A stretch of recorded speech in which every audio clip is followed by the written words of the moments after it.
Hey everyone, welcome to the intro of episode 34 of the podcast. I'm Chris. And I'm Phil. And today we covered a little bit of news, a little bit of rock band / mainly Guitar Hero news. Talked about news, then we went into playing Mortal Kombat 10 for the first time, both of our first times. We Cherries sat down together, popped. Had a lot of things pop while we played that game. Yep.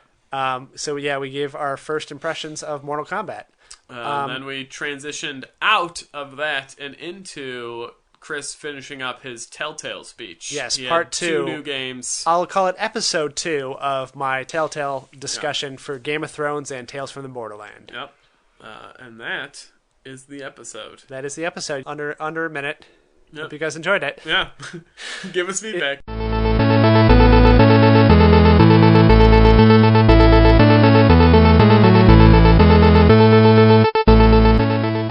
do you feel about the Blackhawks' chances? Let's say, without Kane. Without Kane? It's hard to say without them playing a single game yet. I feel like they've been holding a lot back for the playoffs. Like, a lot of the line matchups didn't make sense. And welcome to the episode. Yeah. Hey, everyone. Welcome to the podcast. My name's Phil. I'm Chris.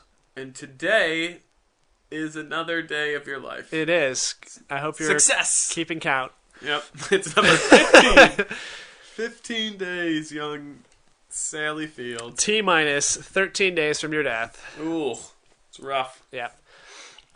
Anyways, let's just jump right into some news. Da-da-da-da-da-da. News. All right. So there's one news article one news item that we both saw. Yep. And that was the official announcement for the Guitar Hero Live, which is what it's called. So the next installment of Guitar Hero franchise. Ugh. Now, after months of Rock Band slowly announcing stuff and, Guitar Hero rumors tries to steal the spotlight. Yeah, so as soon as they did, they looked like at first, when they first showed the video, it looked like they didn't have any gameplay to show because they had just jumped on this bandwagon. So they shot like a live action trailer, but it turns out that's the actual gameplay. Yeah. So if you don't know, if you haven't seen this video, they decided to make like a first person perspective of like you're a band member basically. And so I don't know how much interactivity you're going to have with your band other than what they showed in the trailer, but it's like you're supposed to be. I'd love it if it's a choose your own adventure. That would make it more interesting. Wail the E chord if you agree. Yeah. Wail the C chord if you disagree. But you walk around, you're backstage, you're like, your bandmate's like, come on, man, let's go play. And then you go out and you're in this huge stadium. There's like hundreds of thousands of people. Yeah, you're the biggest band since U2. But what's kind of ridiculous is they react the way that the Guitar Hero crowd acts, which is if you are playing poorly, which is how this trailer starts off, the whole crowd starts booing and throwing things at you and holding up signs that say you suck. So obviously they came prepared. Yeah. And then you start playing well, and they all start cheering and stuff. Yeah. So the idea is that it is all live action. It's supposed to be like really realistic. They're saying you're supposed to feel like you're in a band. So you start off like a small, like a small like cafe sort of situation to like playing a huge main stage with thousands of people, music festival and everything. And then the other mode you can play is just music videos. So you pick a song from the catalog and it just plays the music video on the screen while you're playing the game. Yeah.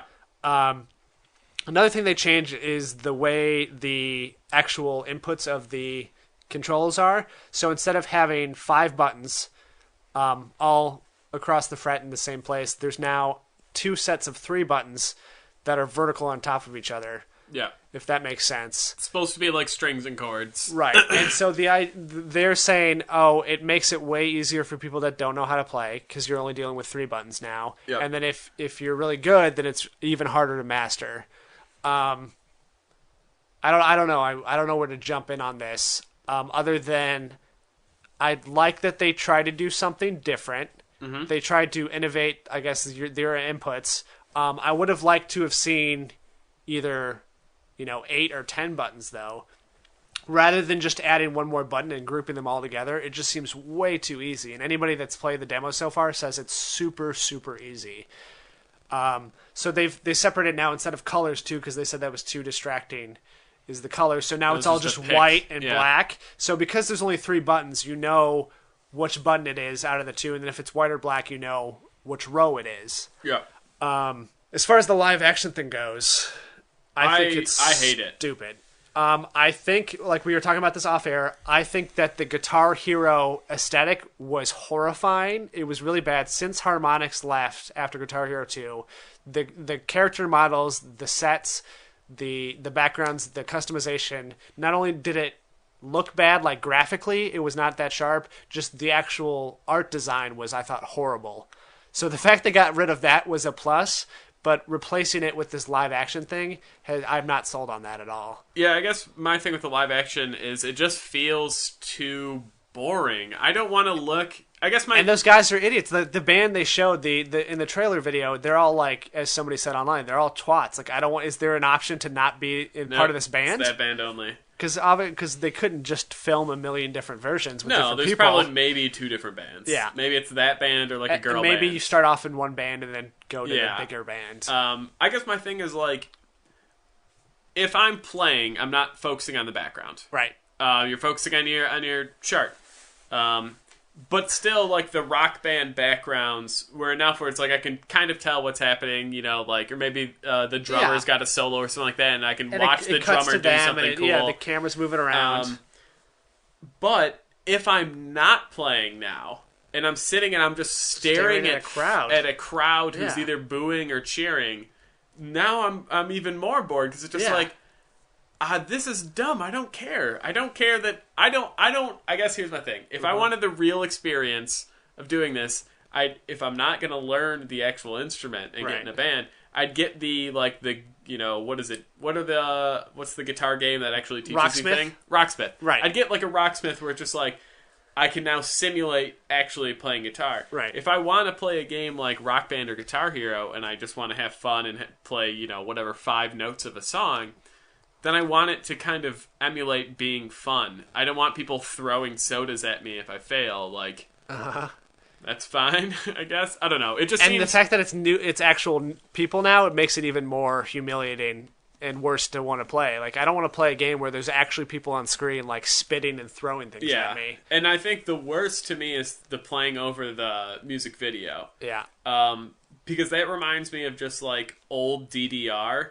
Whereas, like, when it didn't have a color background and it just play a video and then you just have arrows going over the video. And that just seems like such an early concept of just, it's certainly easier on their end. I'm not going to say lazy. I think it's lazy. But I think if they do it correctly, it'll open them up to having 1 million songs in this game because they have to do so less work than they did before, right? All they have to do is But now they can only do songs that have music videos. And every song has a music video, even if they don't like release them or whatever. Well, any song they're going to put on a Guitar Hero game. Well, okay, I was going to say, like, yeah, sure, new songs are going to be, but like, you can't do like a 3-pack download for Tool like they did in the last Guitar Hero because they've one music video. Yeah, you can't do a 3-pack for Foo Fighters because they probably only have a lot like of videos. They have a lot of old stuff, but they're not doing new stuff constantly. I think even if they don't release them, even if you don't see them because you don't watch MTV and MTV doesn't play music videos anymore. Yeah. I think they do. Like, if you go to, like, Vivo or whatever, there's, like, 1 million of music videos that you didn't even know existed. No, then I just hate America more. But I'm kind of happy they made these changes because, one, they're trying to do something different. They did try to, I guess, change it and give you a reason to do this. But for me, it's so gimmicky that it's actually not going to be in direct competition with Rock Band, I think. And so I like that they took this different route because I really feel like it's dividing the player base. You were saying that you saw a lot of people were super into it. I saw the opposite. And here's the thing, I just looked at like a couple of my websites and people were, the people who have played it and the people who are obviously covering it for the news is just like, I played it, I had a really good time. This is a game that's, fun again. And part of it's probably like maybe they were just missing the music genre nostalgia, and getting anything back in is fun.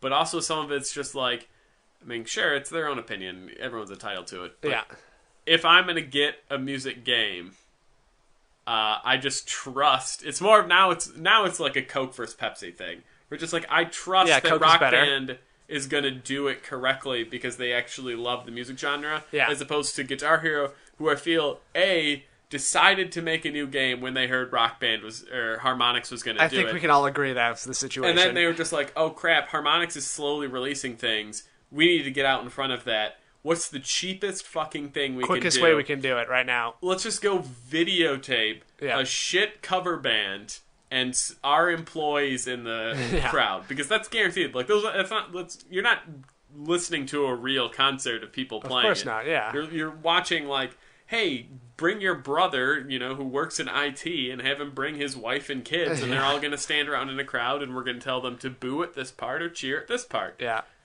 So it's just like, I feel like they had like $30 and they spent a weekend and they made this game. Yeah.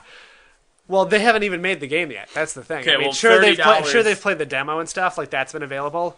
But like I said, I thought it was just a quick way to have an announcement before they had gameplay. Turns out they're like, we're going to skip the gameplay aspect of this. Yeah, we're just going to release this game how it is.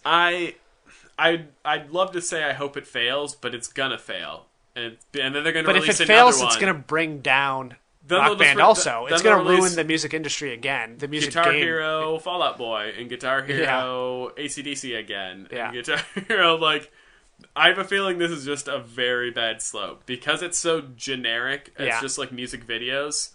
They're gonna have bands who are just like, we have like 100 music videos. Just make a game just for us. Yeah.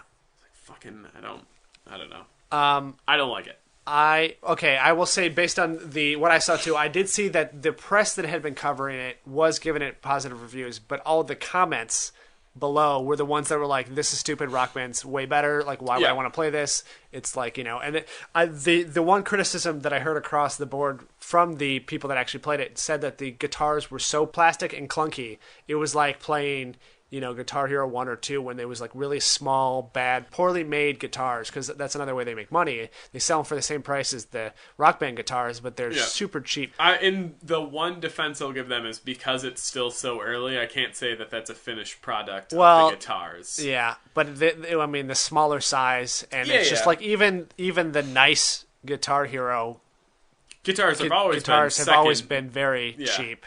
I'm not saying that it won't end up being cheap. I'm just saying, like, I can make fun of the game because that's what they're already touting as their gameplay. If all of a sudden their guitar changes and they get a deal with, Stratocaster, and they make it just like seemed like another example of them quickly and hastily cutting corners anywhere they can, because they have to. Their whole goal, and I guarantee this, is they're just like, we have to get a game on the shelf before Rock Band does. Yeah.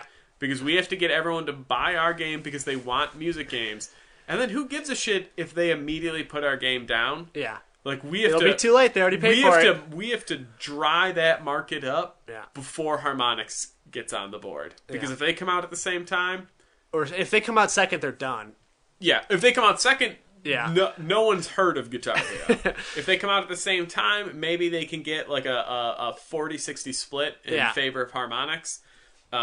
But if they come out early and all of a sudden everyone's goodwill and nostalgia is just like, well, I'll get this while I wait for the other one. And then they get a bad taste in their mouth, and then they're just like, Harmonix. This is what people are going to make with the rhythm games? Yeah, it's awful. I'm sure it'll be a great game for $5 someday in the future, but I don't want to play music videos. You're going to have to buy secondhand instruments, because you can't use your old instruments like you can for Rock Band. And so... but there's also, here goes not to cut you off, but the customization aspect. The fun of in Rock Band, I know we obviously are both in favor of Rock Band, so it's kind of hard to play devil's advocate and be on on Guitar Hero side.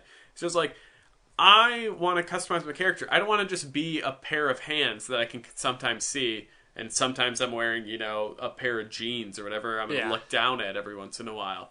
And you said earlier, you don't want to be in a band full of jackasses. Yeah. The whole thing, I guess, with me is that these games are social games. So you want to play in a group of people. So you want that to be your fake band. Yeah. The fun of that is creating your fake band. Oh, we're going to have the rocker chick, and we're going to have the nerd on percussion. you know, and then all this stuff, and then you get to see them on stage, and they, you know, their instruments you gave them, and stuff like that. One of the bands we made for Rock Band once was we tried to do the Universal Monsters. Yeah. So our drummer was a werewolf because he had crazy hair, and he had like mutton chops, so it made him look like a werewolf.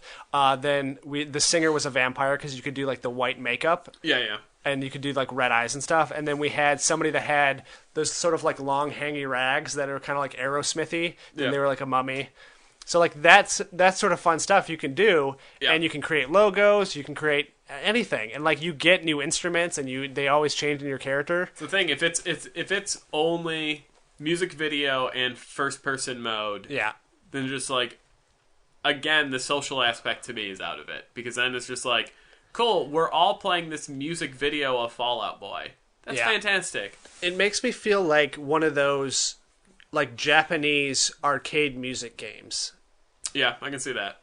Like it's very generic. It's all video because it's, you know, cheaper to produce. Yep. And it's, you know, you just either throw the music video or you throw the thing. It's like a thing you would play in like a bar. It doesn't feel like a full console game. And here's my argument is that Activision is clearly rolling in the money. Activision isn't hurting. They have other franchises that have pumped them full of dollars. Yep. They could spend more than $20 on this game. I'm just saying, like, I mean, sure, licensing songs, that's where a bulk of your money is going to go. Like, you know, obviously to pay to get all these songs in the game. But other companies have to do that too, and they still are coming out with a better product. Don't just get a guy who has a handy cam in his basement for taping child pornography. Now he's going to turn it on a bunch of crowds and some shitty cover bands that happen to, you know, work at his favorite Portillo's. Like, that's not... Don't drag Portillo's into this. I was going to say Potbellies. This is like, just fucking... Even though I agree with you, I hated how cartoony Guitar Hero was. Like, I feel like that's the only, like, not the kind of cartoony aesthetic, like, that Rock Band is like, just stick with it. Just fucking upgrade the graphics, maybe make it a little bit more realistic, but don't go full realism. But that's going to take time and money, and we don't want to do either of those things. Yeah, here at Activision. Because we just came up with this idea for a game because we heard Rock Band was doing something, and people were excited about it. Yeah. I fucking hate Activision. Well, speaking of Activision, we got some Destiny news. So they released a title update, which was pretty big. Bigger vault, fixed some bugs in the raid. You can now lock your gear and weapons so you don't accidentally delete them, and you can like wear your helmet now in social areas, which is another reason to not even customize your character, as we were talking about. Because the one time you would see the character face that you created was when you were in these social areas and just running around, not in fights. And so now that you can throw your helmet on, it's like you're not even that character, which is fine. I mean, I identify more with my helmet because that's the character that I'm always seeing, both in the character select screen, like, you know, when we were picking your gear and stuff, and in the game. I spend 95% of my time wearing the helmet anyways. Yeah. So, and it would be fun to see it in a third-person perspective. So I'm fine. You can toggle it on or off. It doesn't. You don't have to choose one or the other. Yeah. But it does really sort of disconnect me even further from that character. Like the first thing you do in the game is create a face and a hairstyle and all that stuff. But then I remember you see it like once or twice. When I played it, like granted it didn't have the most robust character creation. There was still enough there where you spend some time like tweaking and working colors and changing tattoos and all this fun little stuff. And now, to just have the option to just be like, oh, you spent all that time doing, like, we can remove that if you want. It's like, then don't even give me just give me like 4 templates to pick from. Right. Well, I mean, if this was the way they had it to begin with, I'm sure they would have just gotten rid of that. Yeah. But that's the thing. Like, I guess I think like title updates are people like requesting changes and they make it in. Like, hey, we need more room in the vault. Okay, yeah, we can do that. Hey, I hate seeing my face. Well, they said that's one of the things that people wanted to show off the armor. They spent a lot of time getting cool helmets. They wanted other people to see it. Yeah, okay. Those people, sure. Because they give you the option to do either one. I'm not really it's not a sticking point. I don't really care. I don't play the game. Yeah. And another thing is they officially announced the next expansion, which is called House of the Wolves. It was originally supposed to come out in March, but they pushed it back a while ago. They haven't explained yet how you're going to upgrade your gear. They said it's different now. They have this sort of like 6-week launch plan where like every week or two they have a big event where they're like, okay, now we're going to show you this game mode, or we're going to show you the new multiplayer maps, or we're going to show you how you upgrade your gear. Yeah. So that's sort of been scheduled, just not announced yet. But the one big news that everyone's been talking about is the fact that this expansion will not have a raid, which has been the reason that the people that are still playing the game are playing it for the raids. So all the people that I personally play with, which are, just the people I play raids with, so it makes sense that they're upset about this. But everyone has been saying like that can make or break whether or not they continue to play the game. They said they didn't take the decision to not have a raid lightly. And they just wanted that more raid. money Well, that raid is going to be in the next update. So we already know they have another scheduled update. Whether or not you have to pay for that has not been announced. We're pretty sure you're going to have to pay for that. Yeah. And it's probably going to be more expensive than the other DLC so far because it's like a huge overhaul of everything. And we know that, so the new location that opens up now is the Reef, which was, a playable only in like cinematics so far in the game, but it was always on your map and you can always click on it and look at it. But that's where this takes place. And we know that there's a Reef-based raid that exists with these enemies. So it's annoying that we know that it's already there. They're just getting rid of it. So if they want to make it better, if they want to get rid of all the bugs before they release it, that's fine, but that's not going to happen. It's still going to have plenty of bugs when it comes out. One, because they're not testing it like the people who are going to be They're not testing it with like the MLG players that know how to break the systems the second they go things. in it. Yeah. But they've replaced it with a new mode, which is like an arena-based mode. They said it's your 3 guardians. It's three of you versus everyone, versus all these enemies. It's called the Prison of Elders. If you've played the game, the strike where you fight the Archon Priest, he comes out of this pod that came from the Prison of Elders. So the idea is that there's a whole bunch of bad guys there, and you go in and you fight them wave after wave with modifiers, with different stuff. So this is horde mode. It's horde mode. It's firefight if you played, the Halo games. But this does give them the opportunity to come up with newer variants on enemies, which could be fun. And it also, they said a lot more people play just, the lower level. They just play the missions again. They play the strikes. They do multiplayer.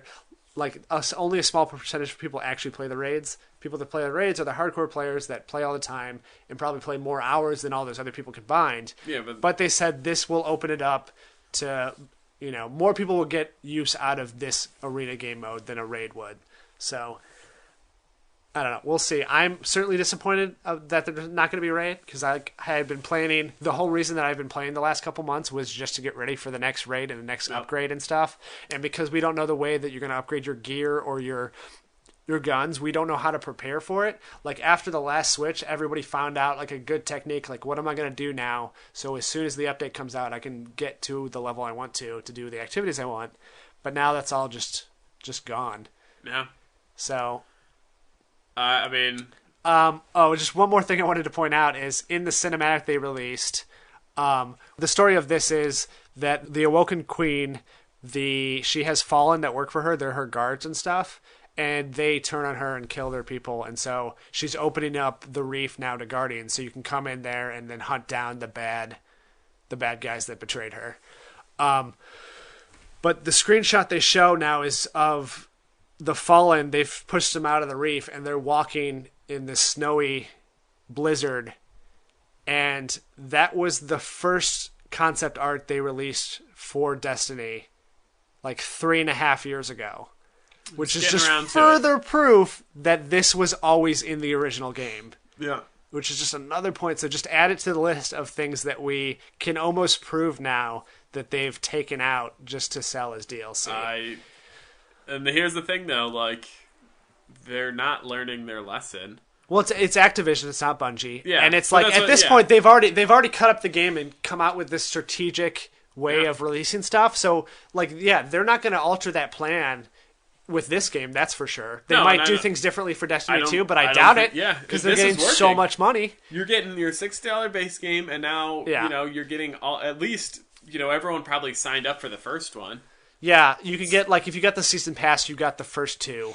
bundled together. So it's like, now we'll just keep releasing parts of the game that we cut out that were on the cutting room floor for $5. Yeah. And now, this game that we already made and released we're still bringing in cash. And all we're doing is putting a dungeon in. And I have a feeling the story they gutted from the base game, the actual story they got rid of, is going to be the story for Destiny 2. They're like, we'll just recycle the story. We'll take the story out of the first game and put it in the second game. I mean, it's Activision. Like, I can't say anything more about them. It's just the fact that the way that they do business is just so shitty.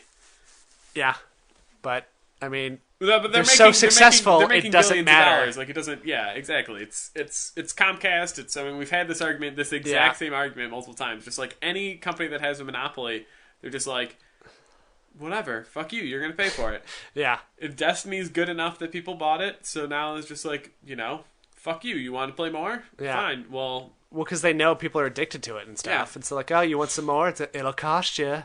Yeah, I mean, it's like, the only way that they could possibly, lose their shit is if people stopped buying Call of Duties and people, like, Destiny 2 came out and people were just like, no, I'm not going to fucking go through that again. Right. But, like, that they'd have to pump money in and then not get any returns, and it's just not going to happen. No, I mean, with the way that pre-orders are, and, season passes people games get gold before they even hit release. They've already broken even before the games even come out. Yeah.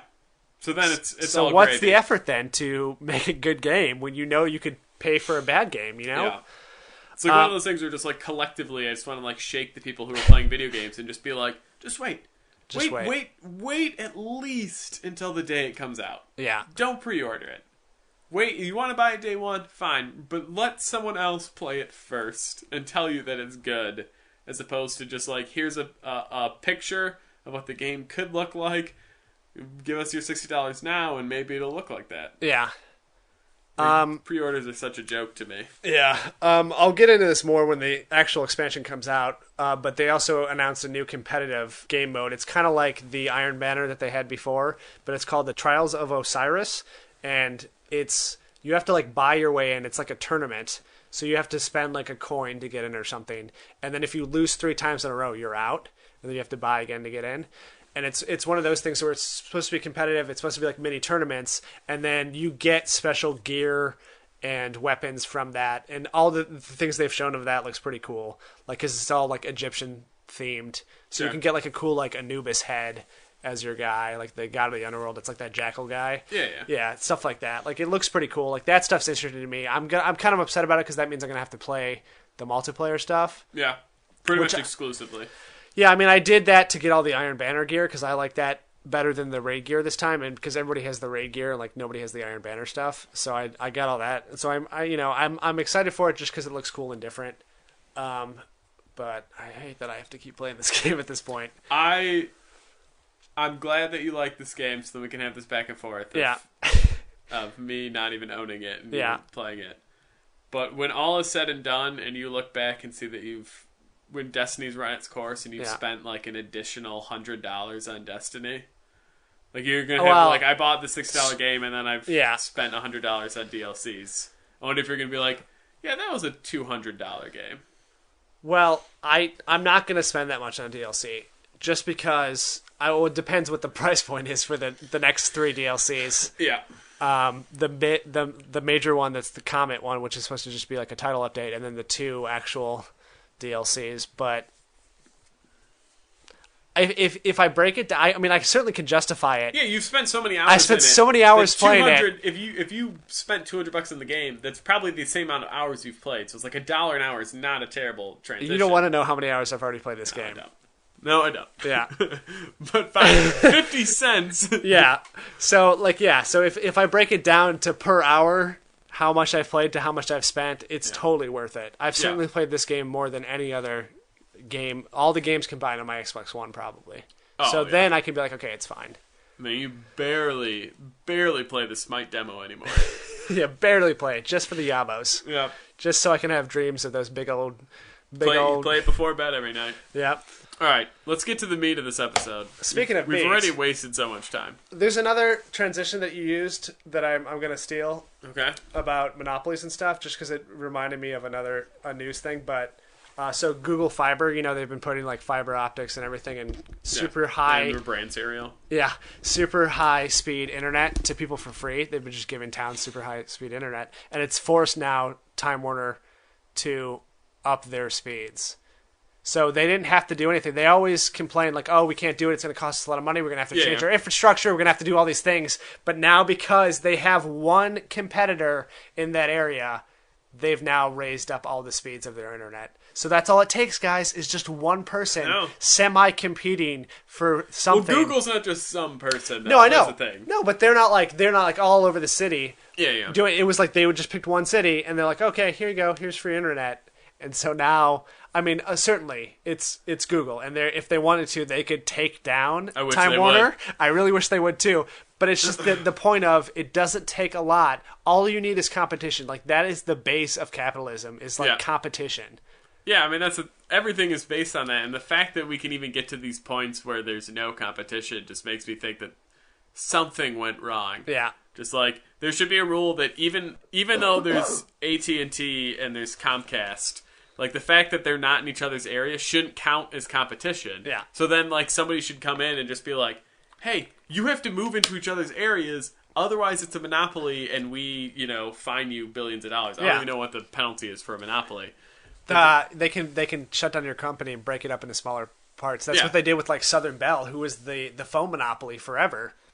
And then in the 80s, they're like, you can't. You're the only phone company anymore. You can't do that. But they can't be like, oh, you have the East Coast, we have the West Coast. It's totally a competition. Like we're competing with each other. Like no, there's a fucking line that people know that neither one crosses. Like you have a monopoly on this coast, we're gonna break you up. You have a monopoly on this, we're gonna break you up. Yep. That's what should happen. It's not ever gonna happen. But I have confidence that we talked about this, I don't know, 3, 4, 8 episodes would go. Yeah. Like Sony's coming out with their own stuff, Microsoft's coming out with their own stuff, Apple's coming out with their own stuff. If Google continues, great. Like that's enough competition that maybe at first they kind of scoff at it and they're like, yeah, right, like people are going to watch their TVs from their Xboxes. Right. But maybe like enough people switch where they start having to go like, oh shit, we're kind of dumb. Yeah. Maybe we shouldn't charge them $3,000 to get for the nothing. Food Network. Yeah. So let's go play Mortal Kombat.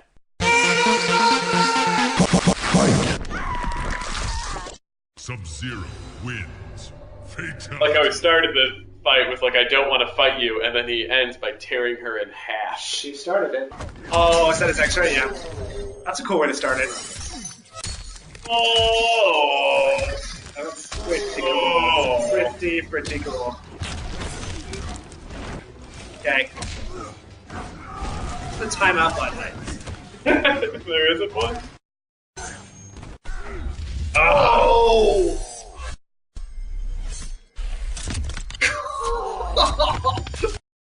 It's pretty good. Yeah, that's maybe the best one I've seen. Round 2. Fight. Oh! I just threw a dude at you. God, that looks smart, guy. Oh! That's a very good dodge. Oh, broke your nose. Yeah, and your neck.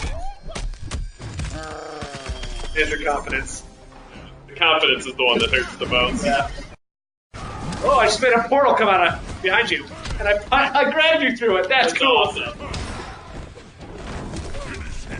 Oh, the whole time I was just waiting to do my X-ray. I know you. Oh, you used your fatality? No, I didn't. Because I was panicking because I knew your X-ray was coming, so I just... Final round. Fight. What do we got?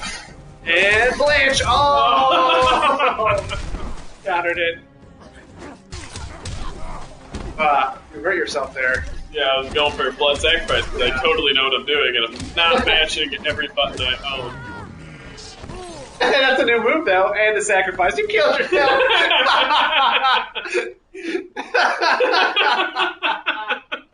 You can try again. See if it's...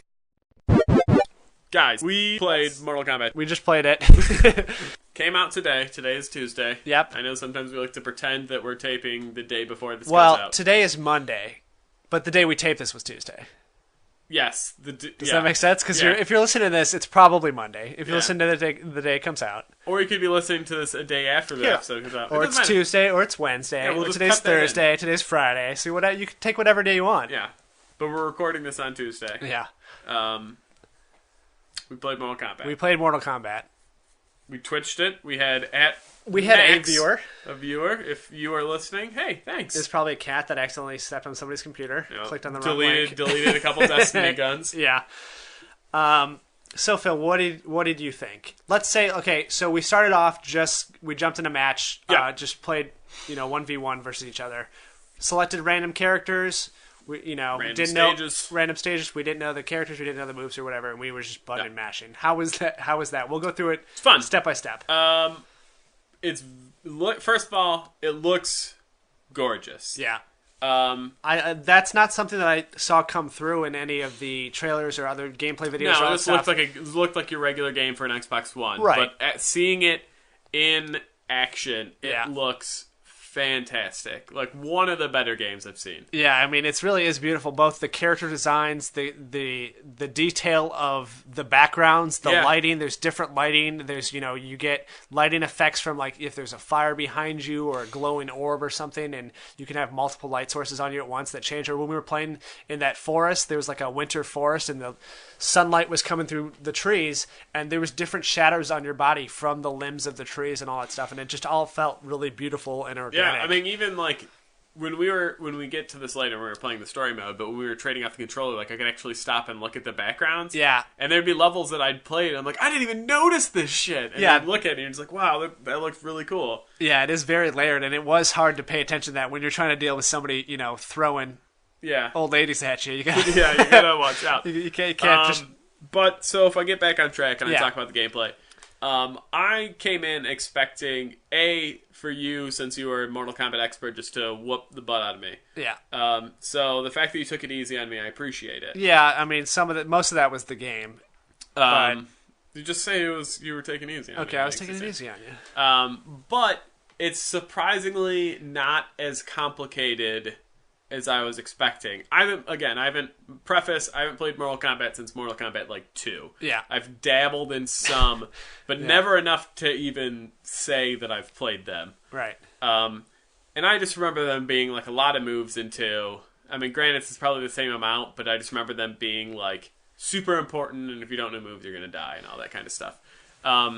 And like I always felt like Street Fighter was more of something you could kind of button mash your way to get through, like a Street Fighter or Dead or Alive and stuff. Yeah. But Mortal Kombat is always like a main focus has been the special moves, and so if you don't know the special moves, you're kind of out of it. Also, combos are a big part of it. Yeah. But they're not like Killer Instinct combos where you can just start button mashing and combining things. Like it has a very specific. Buttons you have to press. You can't just chain 4 punches and 3 kicks together to make a combo. You have to do it in a certain order. Yeah, so I mean, like, I was expecting definitely some huge learning curves, but, I mean, it wasn't as tough as I guess I was expecting. Like, you play around, you learn moves, and obviously it helps when we're just going against each other where, neither of us know anything. Neither of us knows anything, and we're jumping, and most of the time, I'm sure our fights looked incredibly sloppy, and they weren't very entertaining or whatever, but just like, I know that, and Chris would ask me for combos when, I was playing single player. You're like, I don't know how I did that. I'd feel like it was something with the A button. Yeah. Because I was hitting A a lot at that point in time. Yeah. So just be like,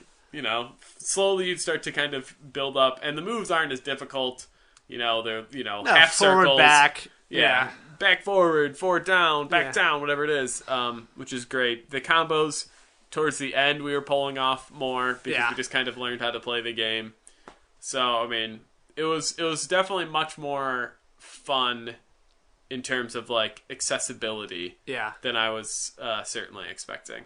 Yeah, me too. Like, because going into it, like I said, I knew that Mortal Kombat has always been about specials and combos, but combos that you have to learn, not that you can stumble across. Yeah. So it was fun to just be able to jump into the game and just pick random people and random things and actually have fun. Like, I could have just played versus the two of us for hours. We kind of probably did. But like that was enough to have been worth the price of purchase, I think. Then we jumped into the story mode. Yep. And we played a decent amount. I don't know how long it is. We played a couple chapters. I think we played 3 full chapters, right? Played 3 full chapters. What did you think of the story mode? Okay, so I liked the amount of effort they put into it. Yes. I like that. I mean, there certainly is a lot of story there. Agreed. Whether or not you care about it, that's another thing. But I think for the fans, there is a lot of elements there. There's a lot of characters that show up that are not playable characters in the game, but show up either in cutscenes or that you fight against. Like, we had a couple fights against characters that aren't actually on the roster yet. So if they're DLC, that's probably what's going to happen because they spent the time to put them in the game. But that was just exciting. The fact that you got to play different people. Every costume that we saw in the story mode was different than the costumes in the base game. So that was fun too, just to see like there's a different version of all these things. Like, yeah, I mean, the cinematics were fun. Anytime there was like quit time events, those were kind of fun too.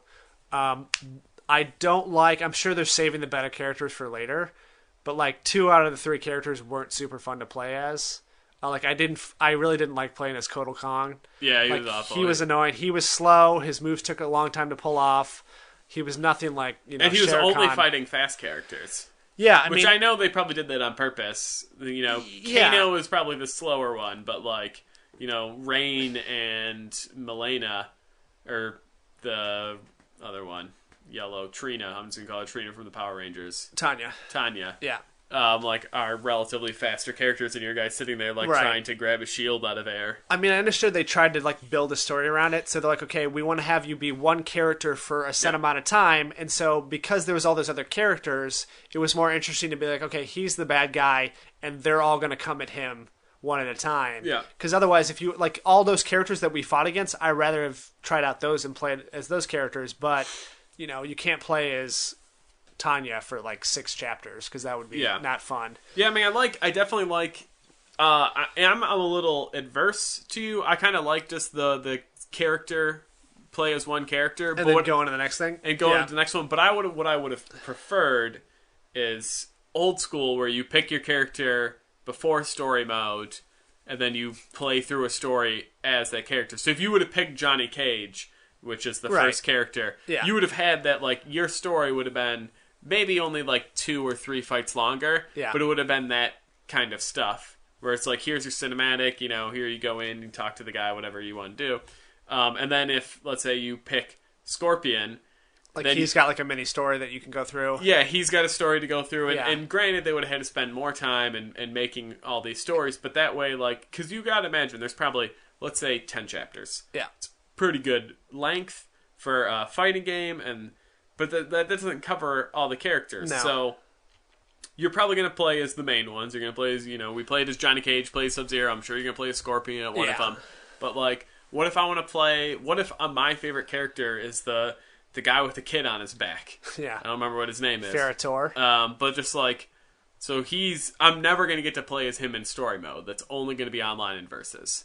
Yeah, well, I mean, there's the tower modes, they call them, you know, where you go in and it used to be what their story was, where it's like you pick your character and you go through, you know, 10 enemies and you have like a sub-boss and a real boss. So that's kind of your version of that, you know? That's the classic fighting but I wanted, like...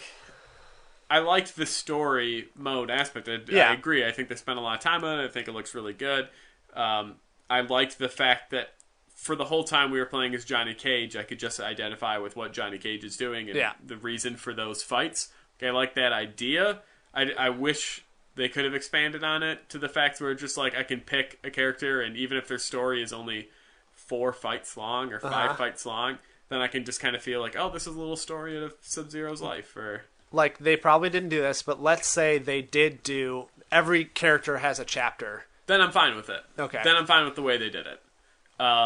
I'm just thinking of, like, you know, and you'll have to tell me. I don't think it's that long. Yeah. But it would be great if it was. But, like, and some characters you think, like, oh, well, you don't need to play as Cassie Cage and Sonya. Because they're kind of the same Because they're kind of the same character. Like, I understand that, but if I was a big Sonya fan, and then I had to play as, you know, Johnny Cage and later as Cassie Cage, I'd be like, well, fucking, where's my Sonya? Just like... If I was a big, you know, Scorpion fan, and they didn't. Obviously, Scorpion's a terrible example. Yeah. But if they didn't have Scorpion as a chapter and I had to play as Sub-Zero, just like, come on! Yeah. Scorpion's my favorite character. He should be everyone's favorite character. But what I was going to say about something, it's the story. As somebody who's coming in without the knowledge, it's still all gobbledygook to me. Right.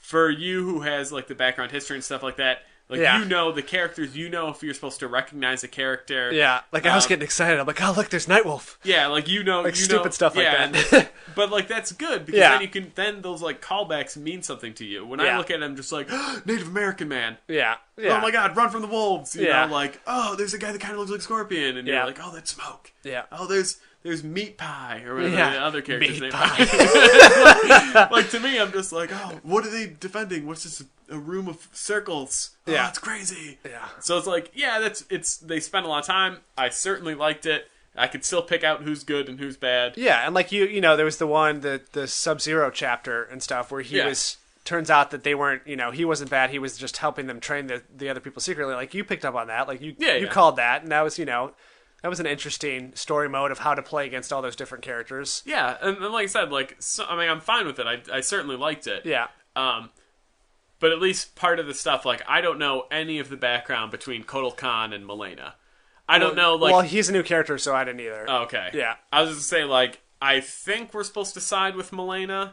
Well, she's freedom. Traditionally been a bad character, but in that scenario, she definitely seemed like she was, like, the freedom fighter and he was the tyrant. Yeah, so it's just like, okay, I think I'm supposed to identify with this other person, and, like, am I playing as this to see how evil he is? Like, some of the stuff because I don't have the history for it, and I don't know, like, is Rain good or bad? Like, what am I supposed to be getting out of this scene? Everything looks great. Yeah. And it's a reason to get you into a fight, which is fine, as opposed to just, fight me now! Yeah. So, I mean, like, in general, I'm giving it, like, an 8 out of 10. It's just like the 2 points I'm deducting is because I don't know anything. You haven't identified with all the characters, so you don't know if who you should care for or why. Yeah, it's like I know Johnny Cage is a good guy because he's American and he's wow. A lot of races coming out right now. There's what Overworld? What are the worlds? Yeah, I mean there's Outworld, which is Earth, Netherrealm, right? And Netherrealm, which is the Mortal Kombat universe. Well, no, so there's Earthrealm, which is Earth. Oh, okay. Then Outworld is where most of the bad guys are from. That's where the invading forces in this game are coming from. Okay. Well, anyway, I knew Johnny Cage is a good guy because he's from Earth. He could have just said he was a human. Yeah. I grouped it into America. Okay, my bad. But yeah, so like I know that, but like when they start getting other characters, like I don't know the history between Sub-Zero and Scorpion. Yeah. I obviously remember them from old games, but as we brought up a long time ago, like unless I read the cue cards that came with the game.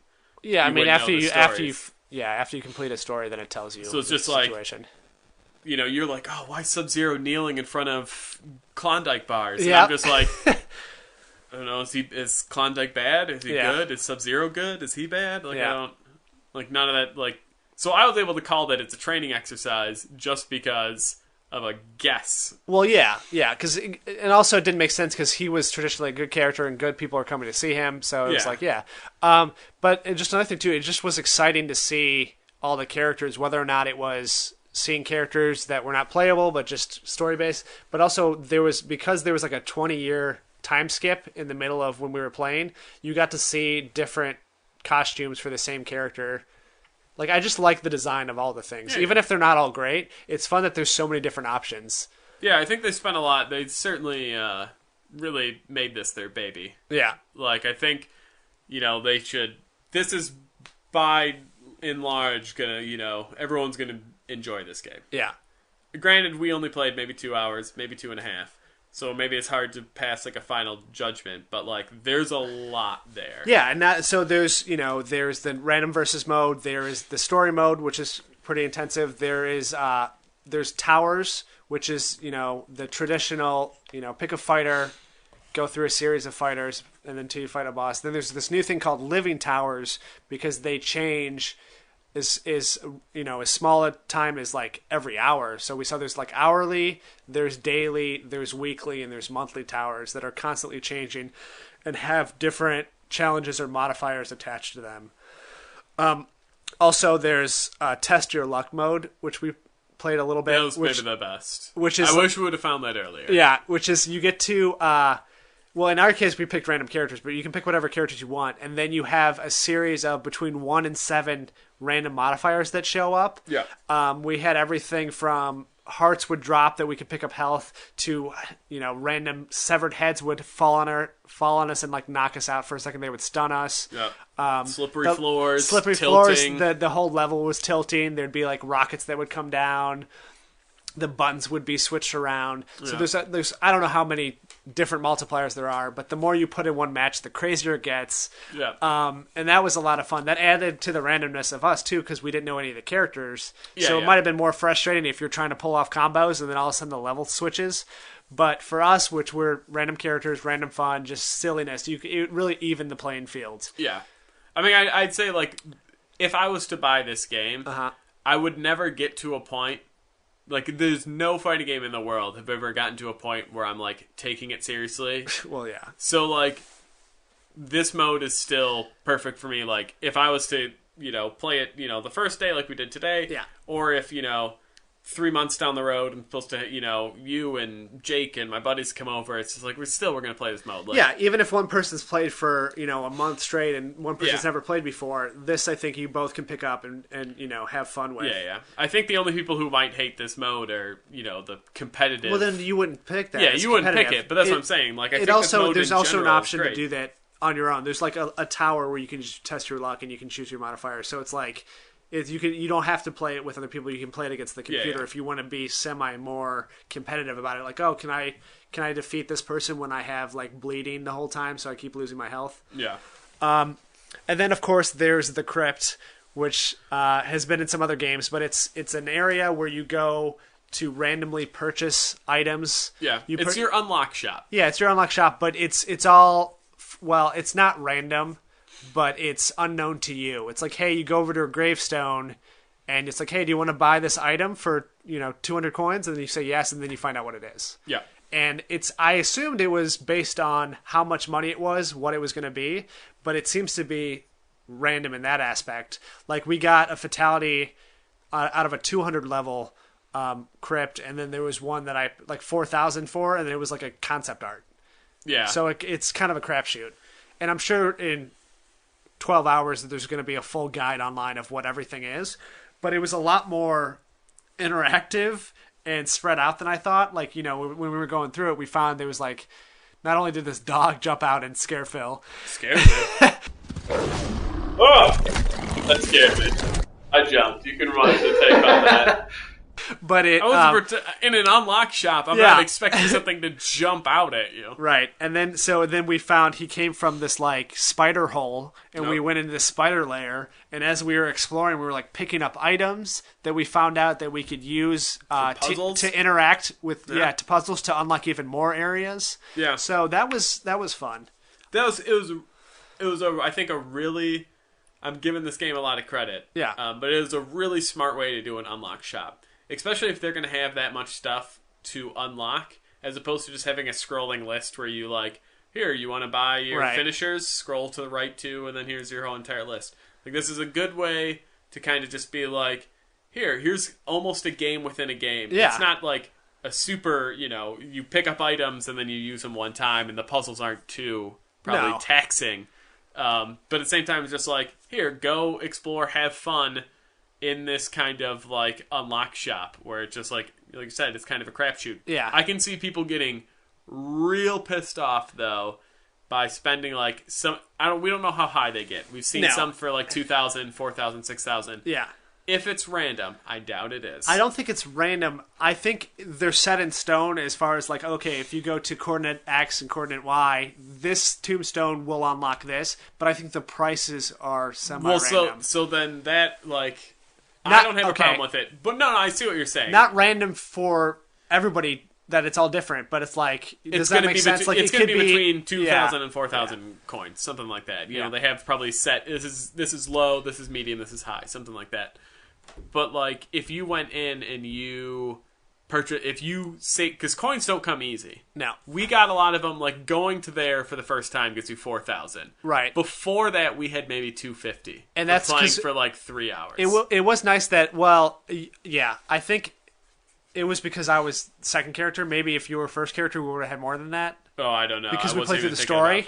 Yeah, okay. But we played that one mode, the Living Tower, and you got coins anytime you do combos and things like that. Sure, it was only 6, 10 coins, but it's fun that you can get coins doing everything. Yeah, you get coins for everything, but maybe it is because we went through it on the other account. Yeah. But like, for however many versus modes we did, and like, oh man, we only have like 250. Then you get 4,000 to go in with, which is fine.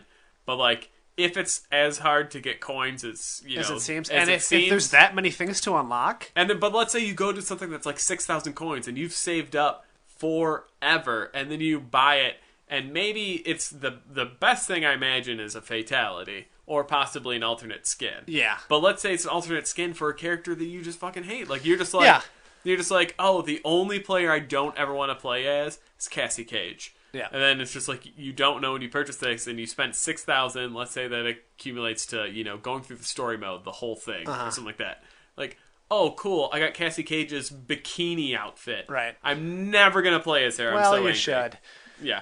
I don't see a problem with it. Again, I think it's a really fun way to kind of make the unlock shop more than just a boring screen that tells you everything you're going to get. Yeah. But I could see people getting upset if they spend 6,000 and get an outfit for somebody they don't want, or they spend 5,000 and they get concept art or something shitty, and they're just like, no, where's Shao Kahn's fatalities? Yeah. Well, I mean, if you're that adamant about it, or if coins are that much at a premium, then you can probably look up a guide. Yeah, you look online. Yeah.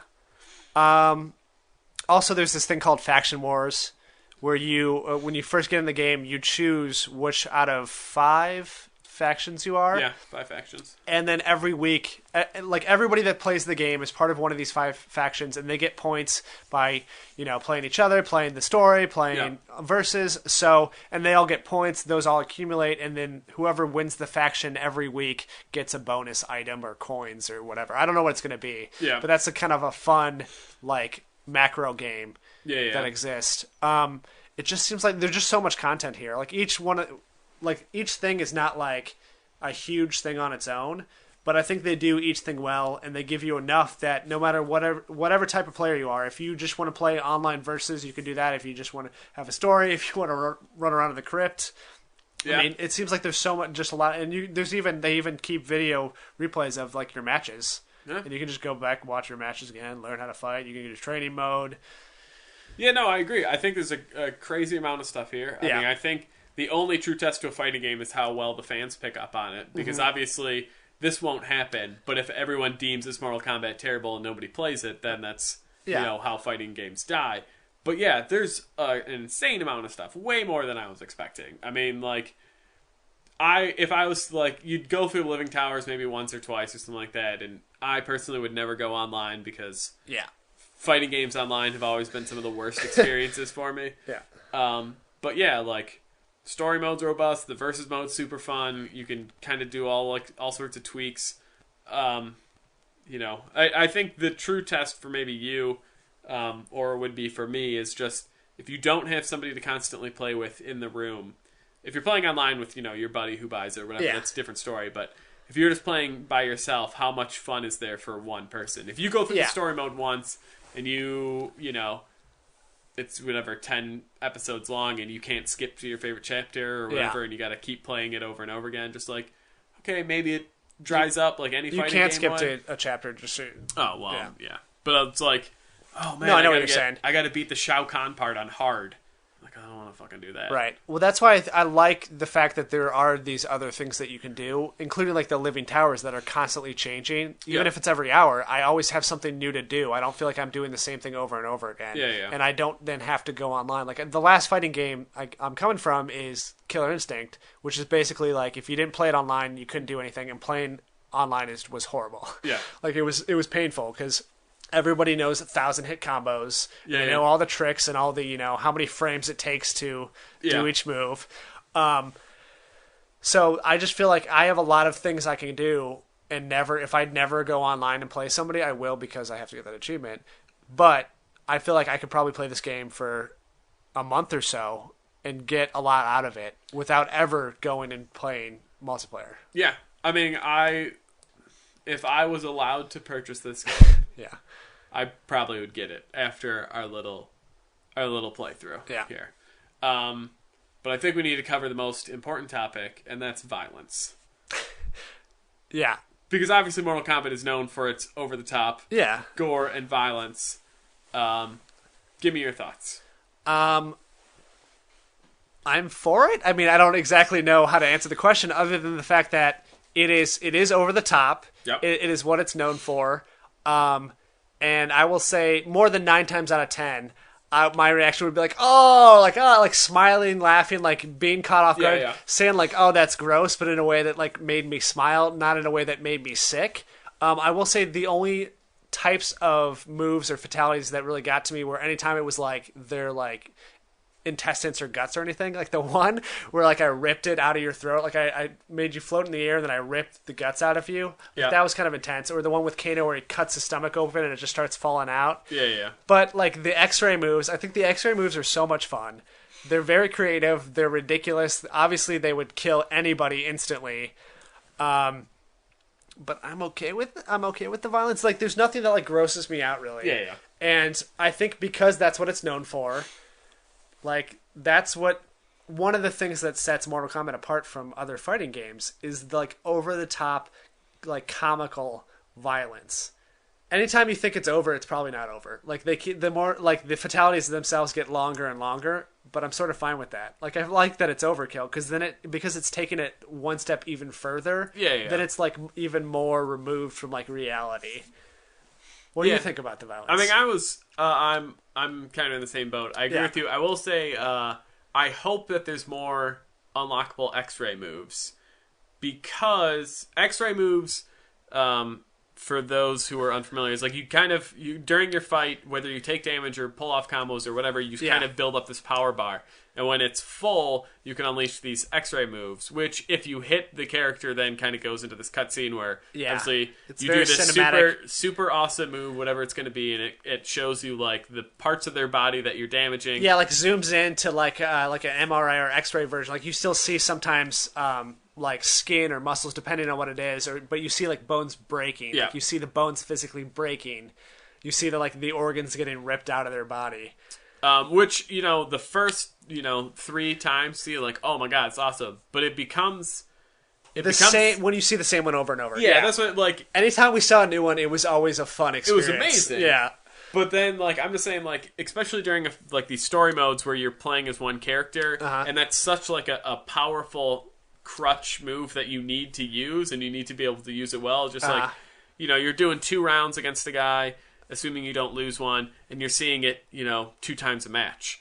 And then you go to the next guy and you see another 2 times. So it's just like, there are times that just like, I like them, they were certainly cool, and I don't think they should remove them, but I'm just like, I almost want them to be like more part of the game.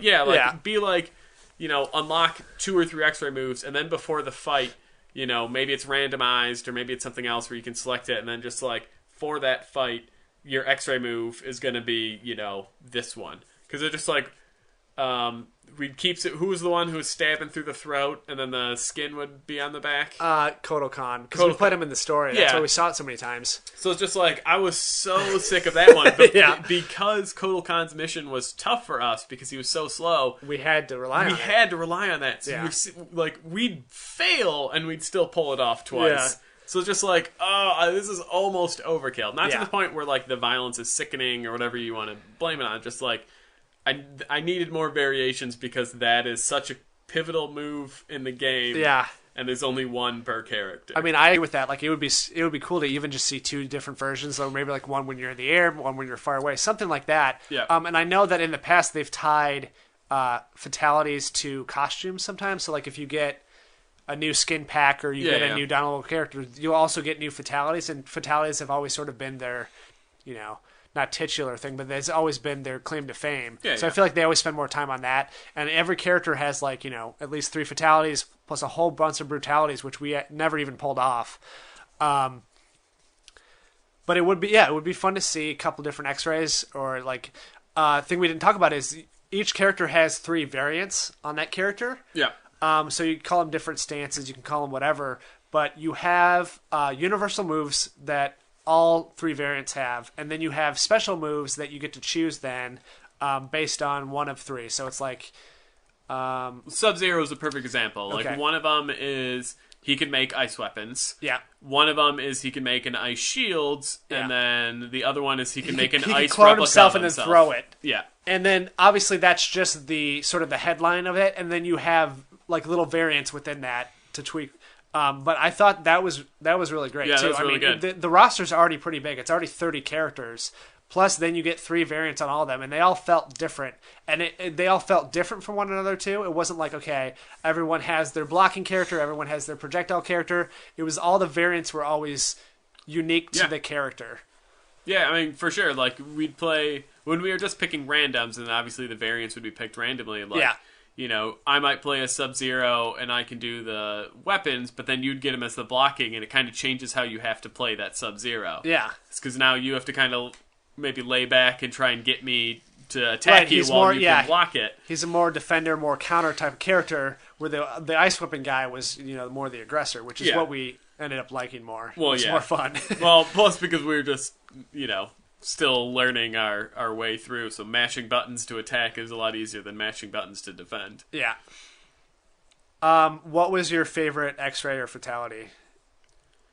We only did a handful of fatalities, because... Fatalities, I can only really remember Sub-Zero's, because that was the one that we actually learned that's not the easy fatality. Yeah. I know we did... Who was years where they broke him in half? Who was that? Ermac. Yeah, Ermac. He took the spine out. Yeah, and snapped it, and then that was Sub-Zero. He throws a hole in you, and then he grabs your your spine and then breaks it. Yeah, and then he pulls you up and then breaks you in half.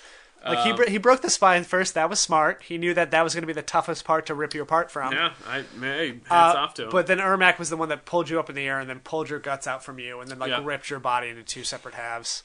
Well, I mean, guess that. And then there was the Kano one where he slits your belly, your organs are falling out, then he grabs you and then shoots his laser eye through your face.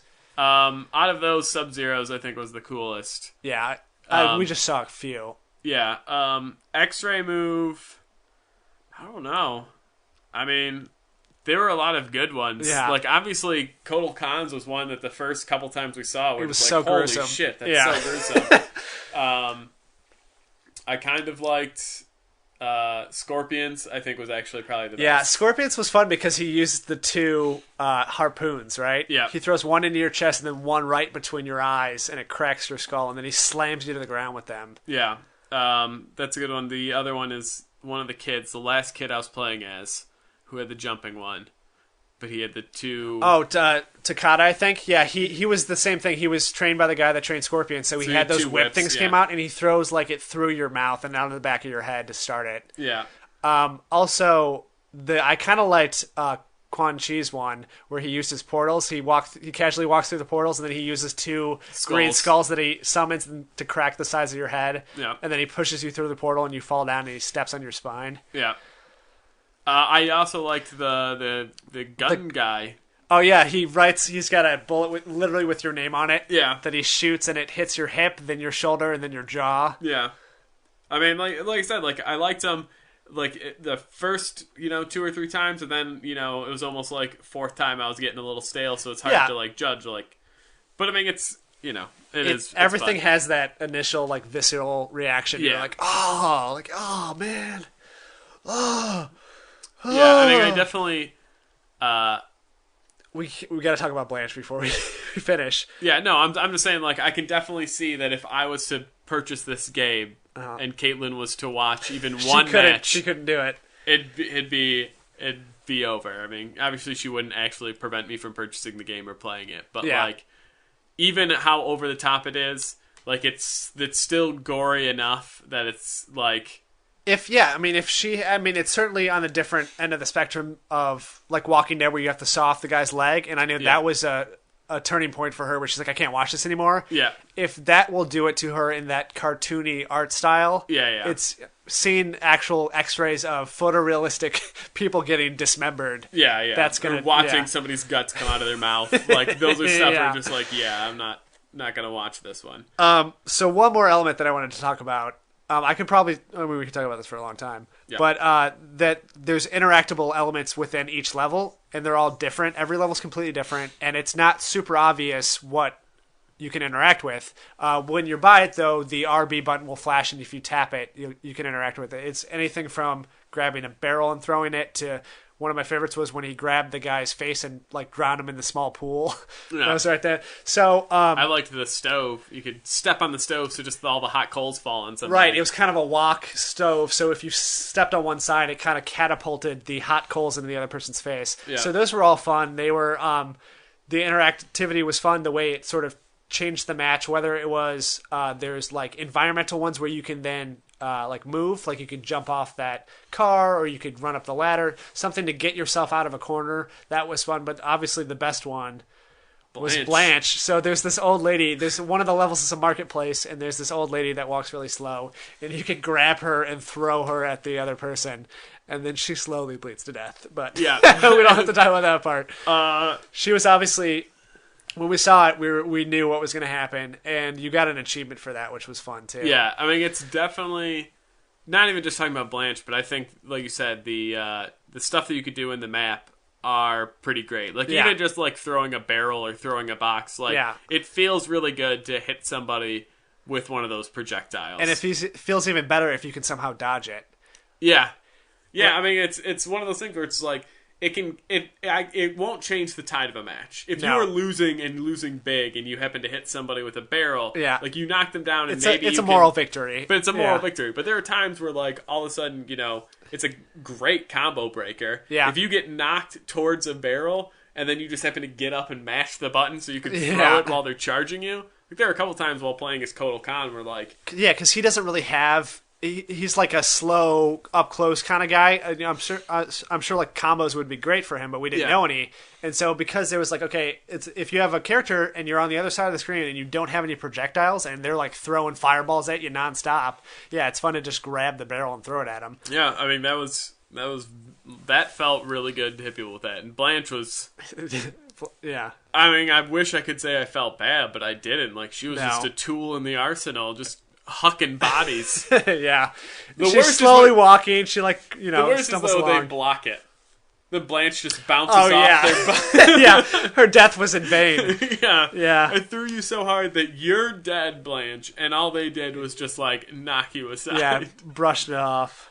I mean, I'm sure I'm going to talk about this again because this is just the beginning of me playing this game. Yep. And certainly when the DLC comes out, the different characters, I think you should come back and play again. I mean, I just really want to do like a Predator versus Jason Voorhees fight. I was really excited to play as Jason today, and I was upset I thought he was going to be out I was upset today. that the DLC isn't out yet. Because I'm very interested in how he plays.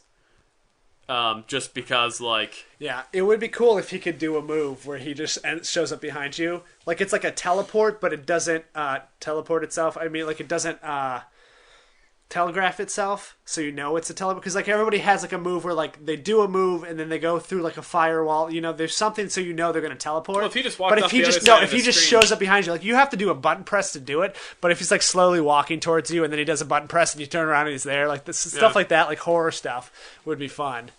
Like, out of all the characters, I'm most excited for him. And for obvious reasons. Yeah, he's the most unique as far as, like, you don't have any idea how he's going to play. Like, Predator is basically going to be like Cyrax, which is great. That's why I want him to come out, because I miss Cyrax.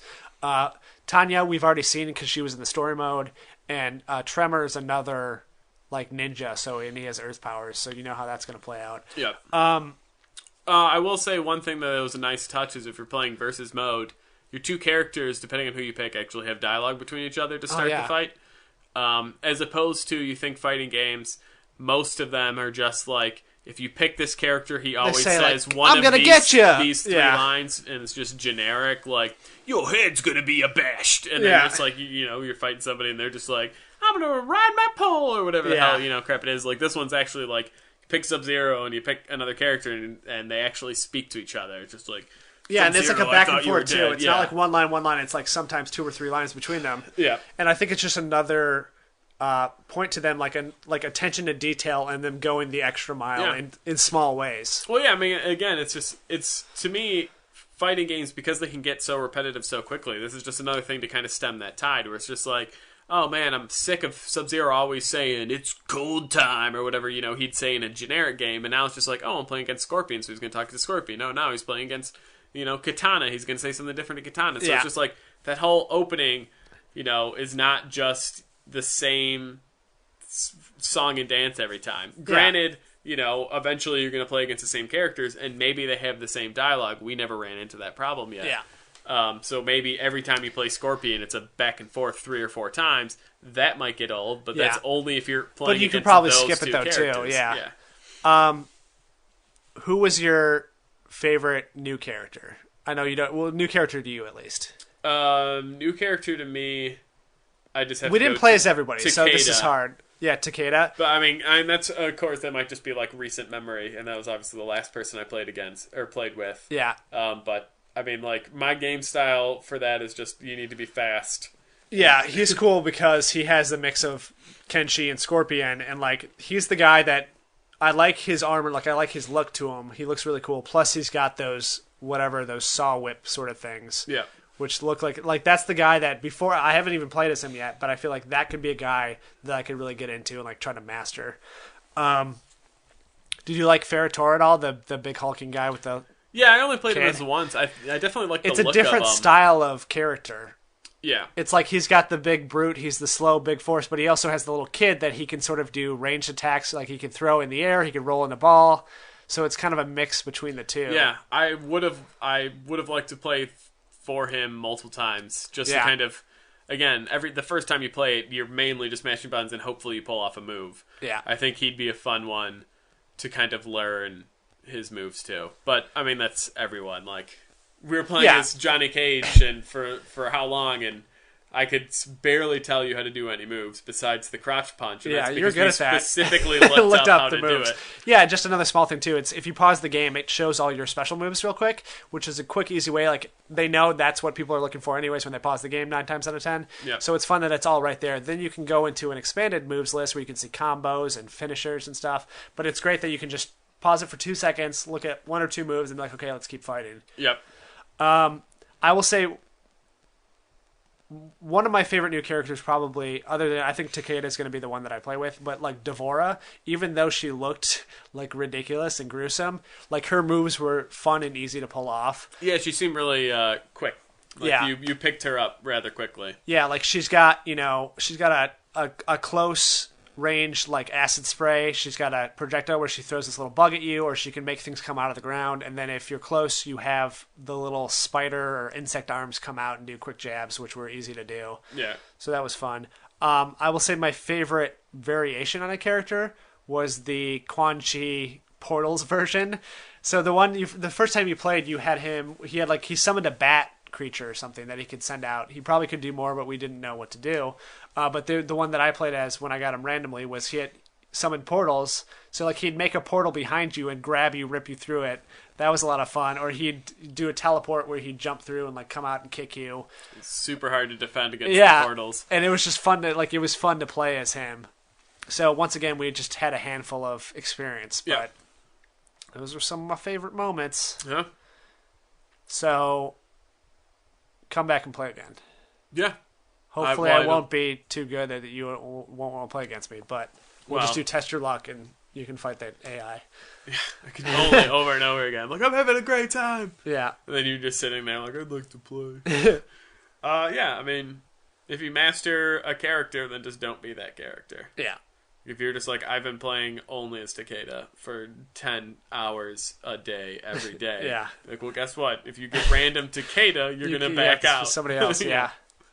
But yeah, I'll come back. Well, like I said, it's definitely want to play as Jason. Yeah. And when they release Jake Jarvie, I gotta try him out. Right, that might be a little while though. Yeah, give it a week. Because they have so many powers they have to put into the game. It's true. Yeah. They can just give him a Quan Chi skin. Yeah. I'm really excited to lock all the different costumes and skins and stuff too. I don't think you'll sleep for a couple days. No, and something sucks. Today's Tuesday, and this is the changeover day for Destiny. So I got 6 raids to do. And you got playoffs that start tomorrow. So I don't know how you're gonna function for the next 3 days. I know. I got a lot of Mountain Dew and an adult diaper. Yeah. And I'm gonna make this work. All right. Now let's get into a game I believe you've played recently before this came out. Yeah, well, because of your Choose Your Own Adventure that we chose last week, I still have some Telltale games to talk about, and I'm going to stumble through them with no articulation like last time. It's very hard to talk about these things without giving specific spoilers away. Yeah, understandable. So bear with me. Game of Thrones episode 3 starts off the same. First little chapter. Strong fight. You're right in a fight. You're with one of my favorite characters, even though he has the least screen time and least decisions at this point. But you walk into a cave and there's a dragon there. That's pretty fun. There's a dragon. Yay, dragon. I can tell for like 2 seconds. By your tone. No, like I did like it and that was fun. But it's like one of those things where it's like, okay, you have to make a decision now. So I don't want to spoil it exactly. This is not exactly a spoiler, but I'm going to talk about the first minute of episode 3, right? Okay. So you have to make a decision of who to save, right? The dragon. So it's like, well, I'm going to get into specifics here, guys. Okay, I'll add a spoiler alert later if I have to. So the dragon, save the dragon. So you are this character. You are this warrior. You were with your best friend. She is a female. She's been fighting with you for years. Because you got banished from your family. You were exiled from your family, right? Mm-hmm. Other character is your uncle. Your uncle came back. He's like, hey, your family needs you. So you're in this fight right now where there's a dragon that is cornered your best friend, the female character, and it's about to breathe fire on her. Or there's your uncle that banished you from the family that you don't really know that's fighting 2 soldiers. And you have to make the decision of who to save. So I saved my best friend from the dragon. Seems like the choice that most people would make. And they both survived just fine. So I saved her from the dragon, but he fought the soldiers just fine because he is like a general and he was easily taking out 2 soldiers and he was far away from the dragon. But then he did sort of get burned by the dragon fire, which didn't exactly make sense spatially. But it's like the dragon fired it, right? And then Then later on in the thing, he really just laid into me on how I didn't save him and stuff. And it was because the game makes the choice for you, what's the right decision, what's the wrong decision. And apparently I chose the wrong decision to save my best friend who was about to get killed by a dragon. Where that was closer to me. It was a dragon. It was a lot harder to deal with than 2 soldiers. Yeah. But still, the game just was oh, you made the wrong choice. You suck. You're bad. That was super frustrating. So that was the first choice, and it made me feel like I chose the wrong thing. Yeah. Now, overall in this episode, there was only 2 real choices. So usually there's 5 to 6, right? Yeah. Now, on the stat screen, they, I guess, pretended like there was more, but there was only really two choices. Yeah. And that was the first one was who to save, and both of them survived anyway, so that choice didn't even matter. So that was super frustrating. Well, maybe it mattered if you picked your uncle and she died. No, because I looked it up afterwards. Because after episode 2, I would look up. Then after I played through the entire thing, I would look up what the other choices were, and they basically say this doesn't matter. This doesn't matter. If I save my uncle and not her, she burns her hand, but they both survive. Of course. So the dragon. It doesn't matter. Yeah. So they also this was so just basically watching an extended cutscene this whole episode that it's they forced interactivity. There was this long cutscene of you walking through the forest, right, and you're talking to your friends or whatever, and then for whatever reason it gives you control for the last 3 steps. You have to walk. It's press left stick to walk forward, and I walked 3 steps and then went into another cutscene, and it was you taking bows basically. And what it was this long thing you had to say, right? But you had to press A for every line. Then you had to go to the next line. You pressed A again, and it was like I said, just first of all, it was a cutscene anyways. It was, but it just forced me to press A. It's just to try to are be you still paying attention? Walk 3 steps with your left stick, and then press A 10 times. And you sort of had, like, it didn't matter, but you sort of had a time whenever you press A, he would start talking, and everybody was doing the vow at the same time, so if you timed it wrong, you would just be talking differently than them, which just made it frustrating to listen to, but didn't have any effect on gameplay at all. And then that chapter was over. It was like, okay, we can't just have a cutscene chapter. So now they're getting worse. Yeah. We're like, first, we're not going to make any of your choices matter because we want to tell the story. Yeah. Now we're not even going to give you choices. Right, and we're not even really going to give you interactivity. Just watch the fucking show at this point. Yeah. Later on, though, with that character, you did sort of have a sort of puzzle you had to solve. You had like a map and you had like a special locket that you tried to solve. And that was fun. That was different than anything really in Game of Thrones or any of the other Telltale. But it was only, 30 seconds or a minute. But that was fun. That was one positive thing I will say about that episode. And then another thing is, so the last 2 episodes with this one character, you had to choose your alliance, basically. It's like, who's going to be your friend? This guy or that guy? And I had always made adamant choices that this one guy was my friend and this other guy was Dick. And, like, we were constantly fighting. We were, like, saying, like, fuck off to each other, things like that. And while we were walking through the forest, I chose one joke answer just because instead of just being aggressive the whole time. And now we're best friends. He's like, oh, that's why I got mad at you, because we're the closest thing to friends. And now he's my best friend because I chose one thing. So I think the game was just deciding, oh, no, this is the guy that actually needs to be your ally. Yeah, well, not the other guy. They're going to have a moving part later where he burns his hand on a stove and you have to feel bad for him. And so now the guy that I chose was my ally in the last episode is now kind of doing shady shit, and this other guy's my best friend for no reason, even though that's not the choices that I made. But the game's like, oh no, you should have chose this other guy. He's really So we're gonna make the original guy bad, and we're gonna make this guy not as much of a dick to you. Super annoying. And then the last chapter was just, it cut to a different character in a different location, and she had one choice. I like to think there was no gameplay. Like, it just zoomed in on her face and it said left or right, and you picked right, and then it zoomed out. Right. Well, that's kind of what it was. Because, I mean, not to get into spoilers, but we hadn't seen this character in a while, right? Yeah. And her entire episode was her trying to get this piece of paper. Right? And then she finally got it after all these different steps. The last time we saw her, then we go to other characters and do other things. Yeah. Then the last chapter, like, it jumps to her. She's standing in front of a fire, and it's like, burn the letter or don't burn the letter. And it's like, of course not burn the letter. Why would I'm trying the entire episode to get this. Why is that even a choice? And then, like, the guy next to me is like, I can't believe you're not burning it after all we've been through. So they had to have cut something out, right? Like, it doesn't make any sense. It doesn't make any sense. And that was the entire chapter, was press X or press B. I just press Y. Can you stay silent? Yeah, no, I wish. Can you contemplate the fire for longer? And then there was, of course, like, a cinematic cutscene to, like, end the episode. And the way they've kind of been doing it, more so in 3 than episode 2, was, like, anytime a character from the show would show up, there would be, like, a long pause. Like, there was supposed to be, like, an applause break or something. Like, they'd walk into the room and say something and just stand there and smile at you for a minute. And it's you're like, Kramer coming into the apartment in Seinfeld every time. Exactly. Kramer's here. And, like, that's how they ended this episode, was with one of the characters from the show. Like, you knew who it was the entire time. You knew where this was leading because they had been talking about it. Yeah. But that was supposed to be the big climactic moment. And, like, when the music came up, it's like that character turned around and be like, you have a lot of explaining to do. That's not what they said, but that's basically... And then it was like, it was supposed to be, like, a big, like, cliffhanger, uproarious moment. But it was so anticlimactic. Like, nothing I felt like I did in episode 3 mattered at all. First of all, I had 2 real choices. One was who to save... But it didn't matter, and whether or not to burn the letter, and that wasn't even a choice. Like, why would I burn the letter? I still don't understand. Yeah. So there was another super frustrating choice that happened. This is, I don't know how to avoid spoilers, but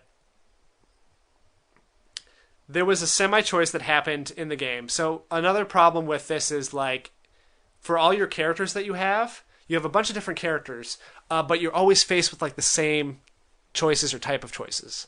Like, who do I align myself with? Yeah. Do I choose to lie for somebody? Like, do I choose to be subservient, or do I choose to, sort of go up against authority? which I guess is kind of interesting if you're like, oh, I want to see, like, these are the same 5 choices, but I'm playing as 5 different characters, and I'm going to choose a different one because of a different situation, but you really don't do that. Like, you kind of just play the same way through everybody. Sure, I can make this character sort of like this, but it's hard to jump around to all these different situations, all these different characters.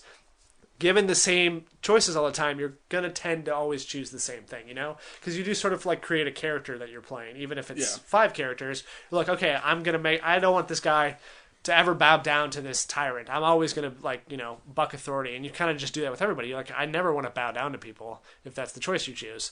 But one of the choices that you made with one of your other characters was who do you align yourself with, not the other guy that I was talking about. And so this has sort of been going on for a while. And so this moment comes to a head because you're confronted with both of them at the same time. So if you choose one of them... Do you love me or him? So if you choose one of them... let's say, okay, if you choose character A, character B will tell them, the other character, in front of them what you had been talking about this whole time. So they'll reveal your secret, basically. But so that information gets out anyways. And then if you choose character B, character A hates you, and the same result happens. Because either you chose one character, but then the other guy ruined it anyways, or you chose that one guy and the other person was mad at you. So the result's the same either way. Yeah. But what's stupid is the game implies that one decision was better than the other. But if you know anything about the TV show or even about the books, you shouldn't side with that character because less than 5 minutes later they're going to go to prison. So obviously any deals you're making with them is not going to hold up. Yeah. But the game wants you to choose that. Apparently that's the right one. I even looked it up, and that's the choice that the only way that your story can really continue with this person is if you choose that, which logically makes absolutely no sense if you know anything about the series, which is another just stupid thing. It's just stupid. Basically, you're selling me on I need to go buy these, play these tonight. Now, having said that, so actually the first episode is free right now. You can get it for like iPhone or iPad or any of that stuff. You go to IGN and get it for free. I didn't hate the experience of playing it. But my choices don't matter. There's no logic to a lot of this. They definitely have decided what the right story is. Yep. So I guess because I already have the season pass and stuff, I'll see where the story goes. But I know it's not going to have an effect on the greater universe because these things have supposedly already happened. I know my choices don't matter, but we'll see. I mean, every once in a while it does something fun and interesting, but it's not worth sitting through all that. Yeah. Like, I just don't understand it too. It's like it everything fits the same criteria of action, talkie, a little action, and then talkie. So, if we rewind, I remember asking this the first on episode 1. We talked about this a long time ago. Yeah. Do you feel now that having multiple characters that you play as weakens the game at all? Because, like, when you play as Lee from Walking Dead, you get to build Lee up, and then it's maybe more emotional because you played as one character. When you're playing as 5-6 different people, and you're constantly jumping around, and you can't really get a good feel for any of them, right? Like, if 4 of them died, would that even resonate at this point? Yes, as in I would be happy that they died, because I don't enjoy all the characters that I'm playing, and I don't enjoy the way it forces me to make some decisions sometimes. So you'll say, you'll choose a dialogue choice that you think is one thing, and then they'll read it completely differently, and just that one choice will completely change your dynamic with the character, which it shouldn't matter that much. I don't think inherently there's a problem with having multiple characters. I do think they didn't do it well, and then that's the problem. I still understand all the characters. I'm not like getting lost in the story or who they are, but everything is too similar to one another and to things that already happened in the show.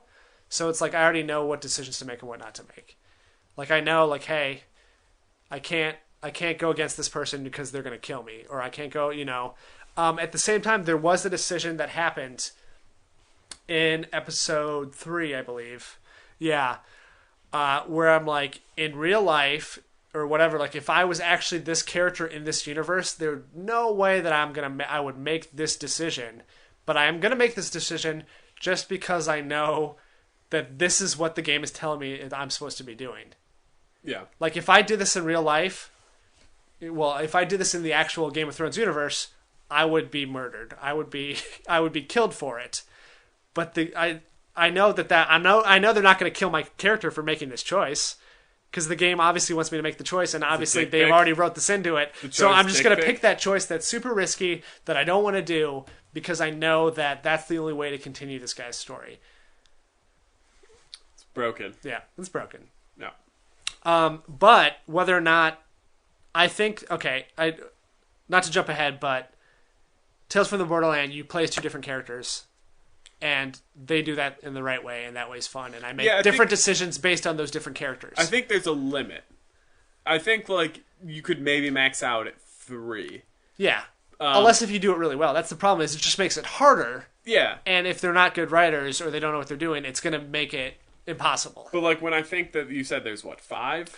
Right. Well, yeah. You kind of play as like 4 each episode, but it switches around. Yeah, like I think, especially like we've established that the writing doesn't seem there, the choices don't seem there, but it's just like 4 characters seems too much. I think 2's the sweet spot. Yeah. Like I think 3 would be borderline, but it's like if 2 people, you can establish 2 different personalities, like you said. Yeah. You can make this person real aggressive, and you can make this person real passive. Yeah.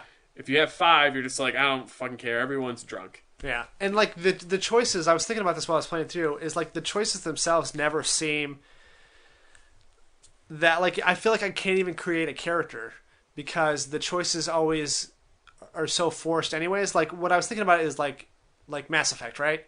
Like when you have your Paragon or your Renegade choices, they're clearly in set with those personalities. Yeah. Like this is the right thing to do. This is the mean aggressive thing to do. But I don't even feel like those are the choices I'm given sometimes. And if I pick that, like if I pick Paragon forever, it's still going to give me a choice where I have to pick a renegade at some point, and I don't like that. Like I'm not actually building up my character. I'm not building up decisions. Well, I'm not creating a personality based on choices. It all goes back to if your choices don't matter, right? And that's kind of the basics of it. Is if you feel that your choices don't matter and the game makes it seem like your choices don't matter, then you can't build up a character because you're just following whatever arc they already gave you. Yeah, you can't just be like, I'm gonna make my guy super evil. It's like, well, that's not in their cards. Yeah. You can be evil for this one sentence. Right, but then it'll give you a choice of 3 things, and no matter which of those 3 things you pick, they're still going to be your best friend then, even though you spit in their face and stab them in the neck. It's like, I'm bleeding out, but I always loved you. Yeah, you should be able to have the choice to kiss someone as they're dying. That should be, as opposed to be silent, it should just be kiss. Kiss, yeah. Whoever you're Try talking to kiss. Try to kiss. Just always change the dynamic of the conversation. Like, whoa, what? Whoa, hey, I'm your uncle. Try to kiss. Try to kiss. Yeah. So the other game I played was Tales from the Borderland Episode 2. And if you remember, big fan of the first episode. You liked it. A lot of fun. Didn't know anything about the Borderlands games. Hadn't played a game in that universe before. Yep. But it was fun. It was different. It was action-packed. I enjoyed it. It was an interesting story. There's a frame story where it's the 2 main characters telling the events that have already happened. So there's a lot of unreliable narrator stuff where it's like, you say something ridiculous and the other person calls you out on it, or when you play as the different character, things go down a little bit differently. So that stuff is fun. So this episode it felt shorter. I don't know time-wise if it actually was shorter or it was just based on the story that it told and the fact that I had already been through so much with these characters that it just felt shorter, Yeah. But so like if the first episode felt like a standalone story, it felt like the first movie in a trilogy that already knows there's going to be 2 other movies, which meant like the first thing was kind of its own self-contained adventure, and at the end it set it up, and the end of the first one set up the rest of the episodes. This one was like a chapter in that story rather than a self-contained thing. Like, sure, you do little things here and there, but it's all just along one path to a goal that you haven't reached yet. Okay. It's fun though. It's interesting. It's fun to play as the 2 different characters because, like I mentioned earlier, like I have set personalities for both of them, and they make decisions differently. Like one's like super cocky and like loyal, and the other person's like, you know, a little bit more guarded and doesn't want to trust people, and like, you know, so it's like that's kind of fun to play the dynamic off of each other. I do, whenever they sort of interact with each other within the story, I kind of want them to like each other, so I am sort of nicer to one another than I was before, because I want them to go, you know, go somewhere. But if you were wondering in this episode if there's a moment where you perform eye surgery with the spork, the answer is yes. There's a multi-step quick time event. No, that was, you got to do bro fist. I don't know if you could tell what was happening because he was kind of blinking. Well, no, I saw the bro fist, and then the surgery was your destiny pick. Then that was I made a joke about eye surgery because of the destiny, but no, there's like you're exploring this area for a long time, and one of the options, usually when you click on something and explore it, it goes away. But one that kept coming up was there was this lunch tray with a spork on it, and then later on in that scene, you find a guy that you have to like bypass a retinal scan, and so you have to use his eye, but he's like stuck somewhere, like he's like a dead body, so it's fine. Oh, okay. And you have to perform a multi-step thing with the spork, like you have to twist it, and it's changing angles, and you have to like pull it out, and it's supposed to be gruesome and stuff. Like it's funny and gruesome, but it's great that they used a spork. But that was a lot of fun, just, you know, stupid stuff like that, but it's fun.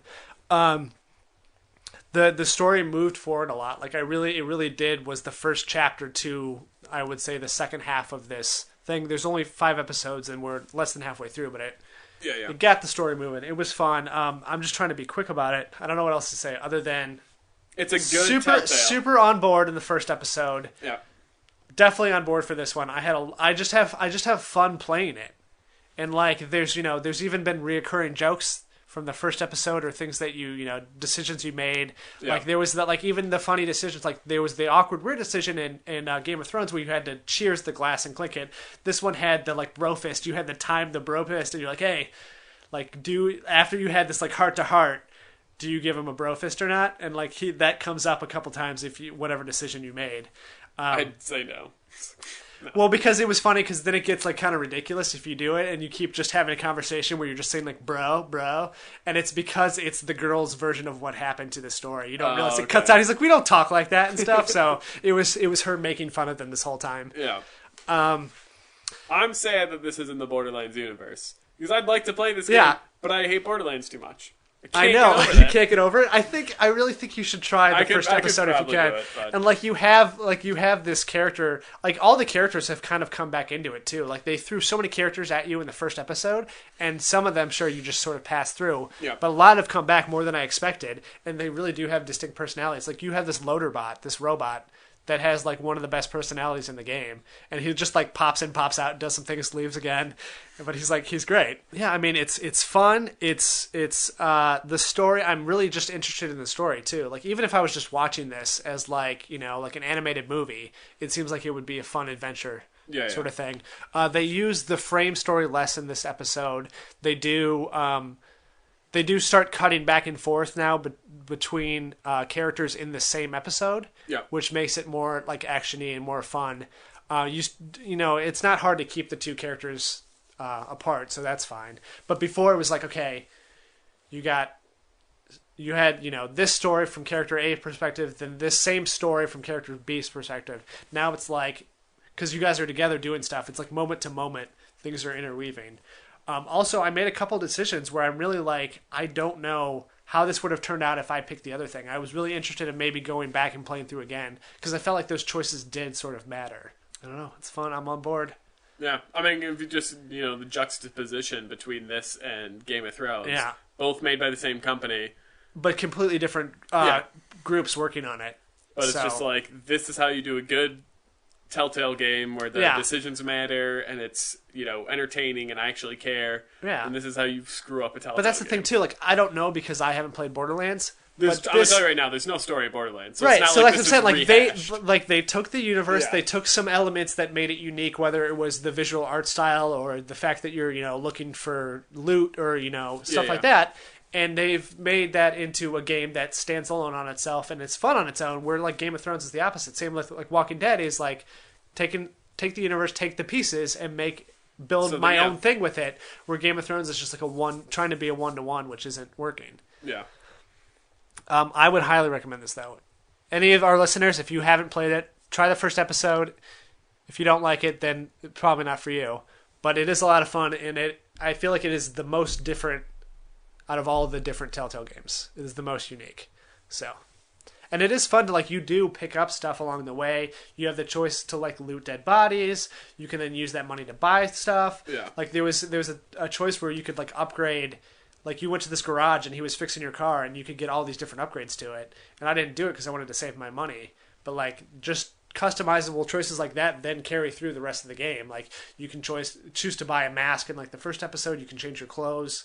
So it's also I might have to play it in secret just so yeah, nobody knows that I've played it. But there was a chance where you're trying to convince somebody to do something, and if you had looted the body earlier on, you could use that money to pay them off, or you can then have to try to convince them otherwise. Also, you have another interesting thing that the female character is. She has a derringer. I don't know if I mentioned it in the first episode, but she has a derringer that has one shot. And there's multiple choices you get throughout each episode where you can take a shot at somebody or shoot something to get out of a situation. But you only have that one bullet. So yeah, you might come across another bullet at some other point, but it is one of those decisions where you're like, do I use it? Do I not use it? Yeah. Well, isn't the rule you always save that last bullet for yourself? Exactly.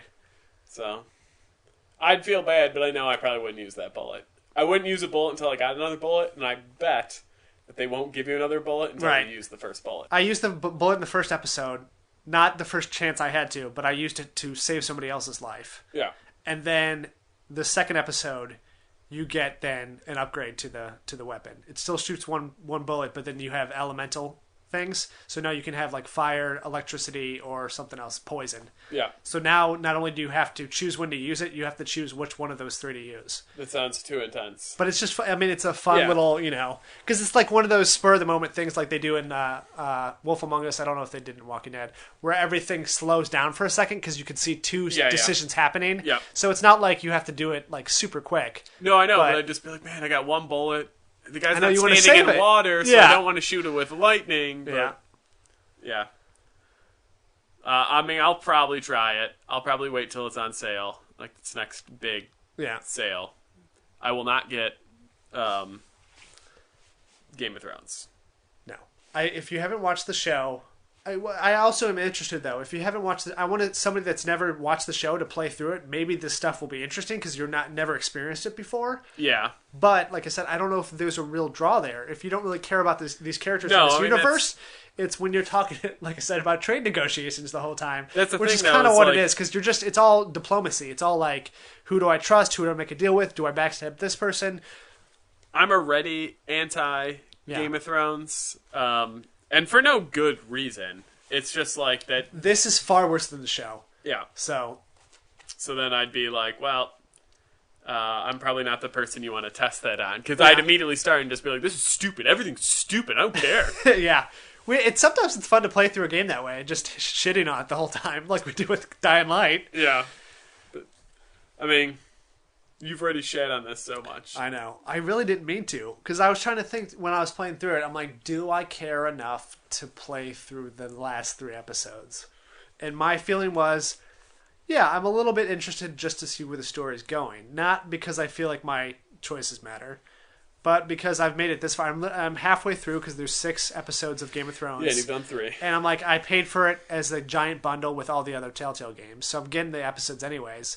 I would not have bought episode 2 after playing episode 1 if it wasn't for that. And yeah, that's my thing with Life is Strange. Is if I was to buy it on a week-to-week basis, after buying and playing the first one and just kind of being ho-hum about it... You probably would have waited maybe a long time. I probably would have waited a long time before the second one came out, and I would have heard, oh, it's really good. And I'm like, it just wasn't for me.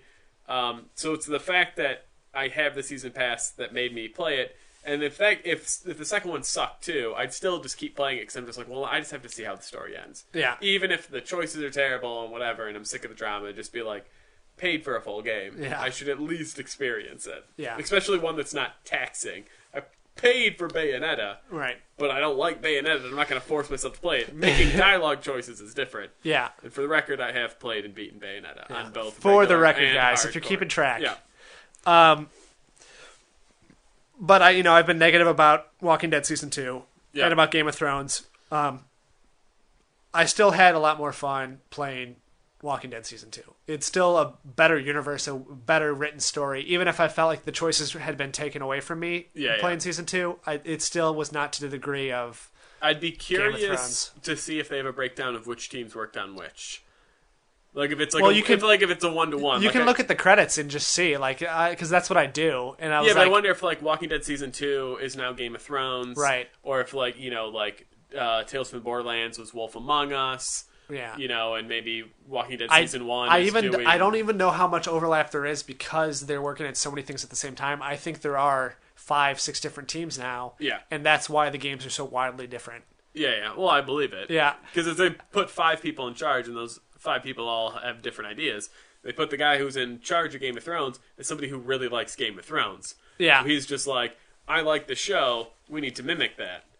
Where somebody who might be in charge of Borderlands is just like, Borderlands doesn't have a story. Let's put something in here. Yeah, let's hire some good writers and get some good, great voice actors and make this a fun story. Yeah. One more thing, though, in Tales from the Borderland, I skipped the credits this time. I didn't the first time, and then it shows the little icon up in the corner. It says, Telltale will remember that. Like when you make a decision in the game, it'll be like, oh, they'll remember that. And so it did, because I skipped the credits. It's like, Telltale will remember that. That's nice. That's how I'm like, you're silly. You're silly. I wish it had like an actual, like, then they'd email you. Yeah, right? And they'd be like, hey, buddy, why didn't you watch the credits? I see that you skipped the credits on Tales from Borderlands. We're going to have to dock you one episode. Yep, sorry, it cost double this time. Yep. Another thing that they did, I don't know if I mentioned it, is like there's a Telltale account now. No. So it makes you like sign in when you play one of the new games, and then you can go to their website and like see all your choices or see other choices people made. I guess even they say it's a more expanded choice list, but I haven't done that. But it does link everything now. Every time, like even though I didn't download some of the episodes, it saw on my Telltale account that I had already purchased it, so then it downloaded it for me automatically. Where before you really had to go through the thing. And, there was always the problems with the season pass. If you bought the season pass, you'd always have to wait for them to patch it because it wouldn't work day one. But that's all gone, so. I will, I'll play Tales from the Borderlands. Okay. You'll play Life is Strange. Life is Strange. We'll discuss. Yeah, I really wish that we could do like a spoiler-filled episode where we talk about our choices and stuff. Like we had that long conversation where we talked about Walking Dead Season 1 just in person, where we talked about the different choices we made and why and all that stuff, because that's more fun to tell the details. Like, I made this choice because of this reason. All we have to do is we have to set a fixed period for it. We go, hey, for the rest of the episode, it's going to be a spoiler-filled talk of Tales it should from be the at the Borderlands. end. Yeah. Then it's just like, if you don't want to have your stuff spoiled, we'll talk to you next episode. Yeah. If you do, or you've played the game, feel free to listen on. And then, whatever, last 15, 20, 25 minutes, however long we want it to be, can just be us being like, I can't believe you shot that guy in the face. Yeah. That wasn't even a choice. Yeah, you broke the game. Yeah. No, it's a good idea. We should do that. As our favorite saying goes, or my favorite saying, that was an episode. That was an episode. That's our new thing. Sign off. Or be-oing. Let's try to make that a thing. Be-oing. Be-oing. Yeah. We kind of jumped ahead, though. Episode 52 in the books. Yep, we did it, guys. Full year, so thanks for listening. No, I don't know how to end this. It was fun. It was fun playing Mortal Kombat. Yeah. I don't know what the next new release game that's going to come out that I'm going to buy is, but let's try to make this. I'll probably still be playing Mortal Kombat and most likely Destiny at the same time. Yeah. 2 Xbox Ones. Yeah. Yeah. But next time, let's try to make this a thing where when a new game comes out, we play it together for the first time. Well, when Thomas Was Alone 2 comes out, okay. I'll invite you over. Off the top of my head, I don't know what it's going to be. All I can think of is Batman is the next big release. Yeah. And that's going to be harder to do because it's so story-driven and such a slow build. And you haven't played the other first 2 games, 2.5 games. Yep. So I don't know if we want to do it with that, but no, I think these smaller games work best that I can kind of jump into without having knowledge of. I mean, Destiny's fine because obviously I had 8 years of podcasts ahead of time talking about it that I kind of knew. But yeah, like Batman would be bad, or I can't be like, hey, let's jump into Dragon Age Inquisition, because it's just like, it's gonna be a rough one. It's got to be fighting, racing, first person shooter, something that we could just kind of pick up and like a small vertical section of it will be a good sample for everything. I mean, even Dying Light, which was great, and we had a lot of fun playing it, and even more fun critiquing it. A lot more fun critiquing it. Like, looking back on it, it's like maybe our sample size is too small to even do for that game, because we only made it through the prologue. Yeah, I'm sure the experience changes as you play more. So, it's like, we might jump the gun on that one. We might have jumped the gun on Mortal Kombat. I still liked it. I think that we had plenty to say. Yeah, we did. So then that was enough to make it worth it. Yeah, but like, I don't know. I'm just thinking like if you did a review of, a game after 2 hours, and then you're like, ugh, and then you actually play through the whole game, it'd be completely different. Yeah, no, we're not giving like final verdicts on anything. Yeah. So, good times. Good times. So we got a Twitter. Follow us on Twitter at NotFunPodcast. Like us on Facebook. We have a website, thisisn'tfunnymorepodcast.com, and we also have a Gmail, thisisn'tfunnymorepodcast@gmail.com. Yeah. I think that's all of our kit and caboodle. That is our kit and caboodle. And we do Twitches sometimes, which is This Isn't Fun Anymore. Twitch.tv/This Isn't Fun Anymore. Yeah. Feel free to follow us there. If you're on like Xbox, I know that you can set it to when somebody starts broadcasting, it'll send you a message. Xbox One, though. Not on the 360. Correct. So you have to be an Xbox One card carrier. Yeah. And then we don't broadcast. I mean, you might be able to set it up for PlayStation also. I don't know how they do their notifications. Yeah. Just saying. Yeah. All right, guys. Be yoing. Boing. Nope. You'll find it. Bong. Closer.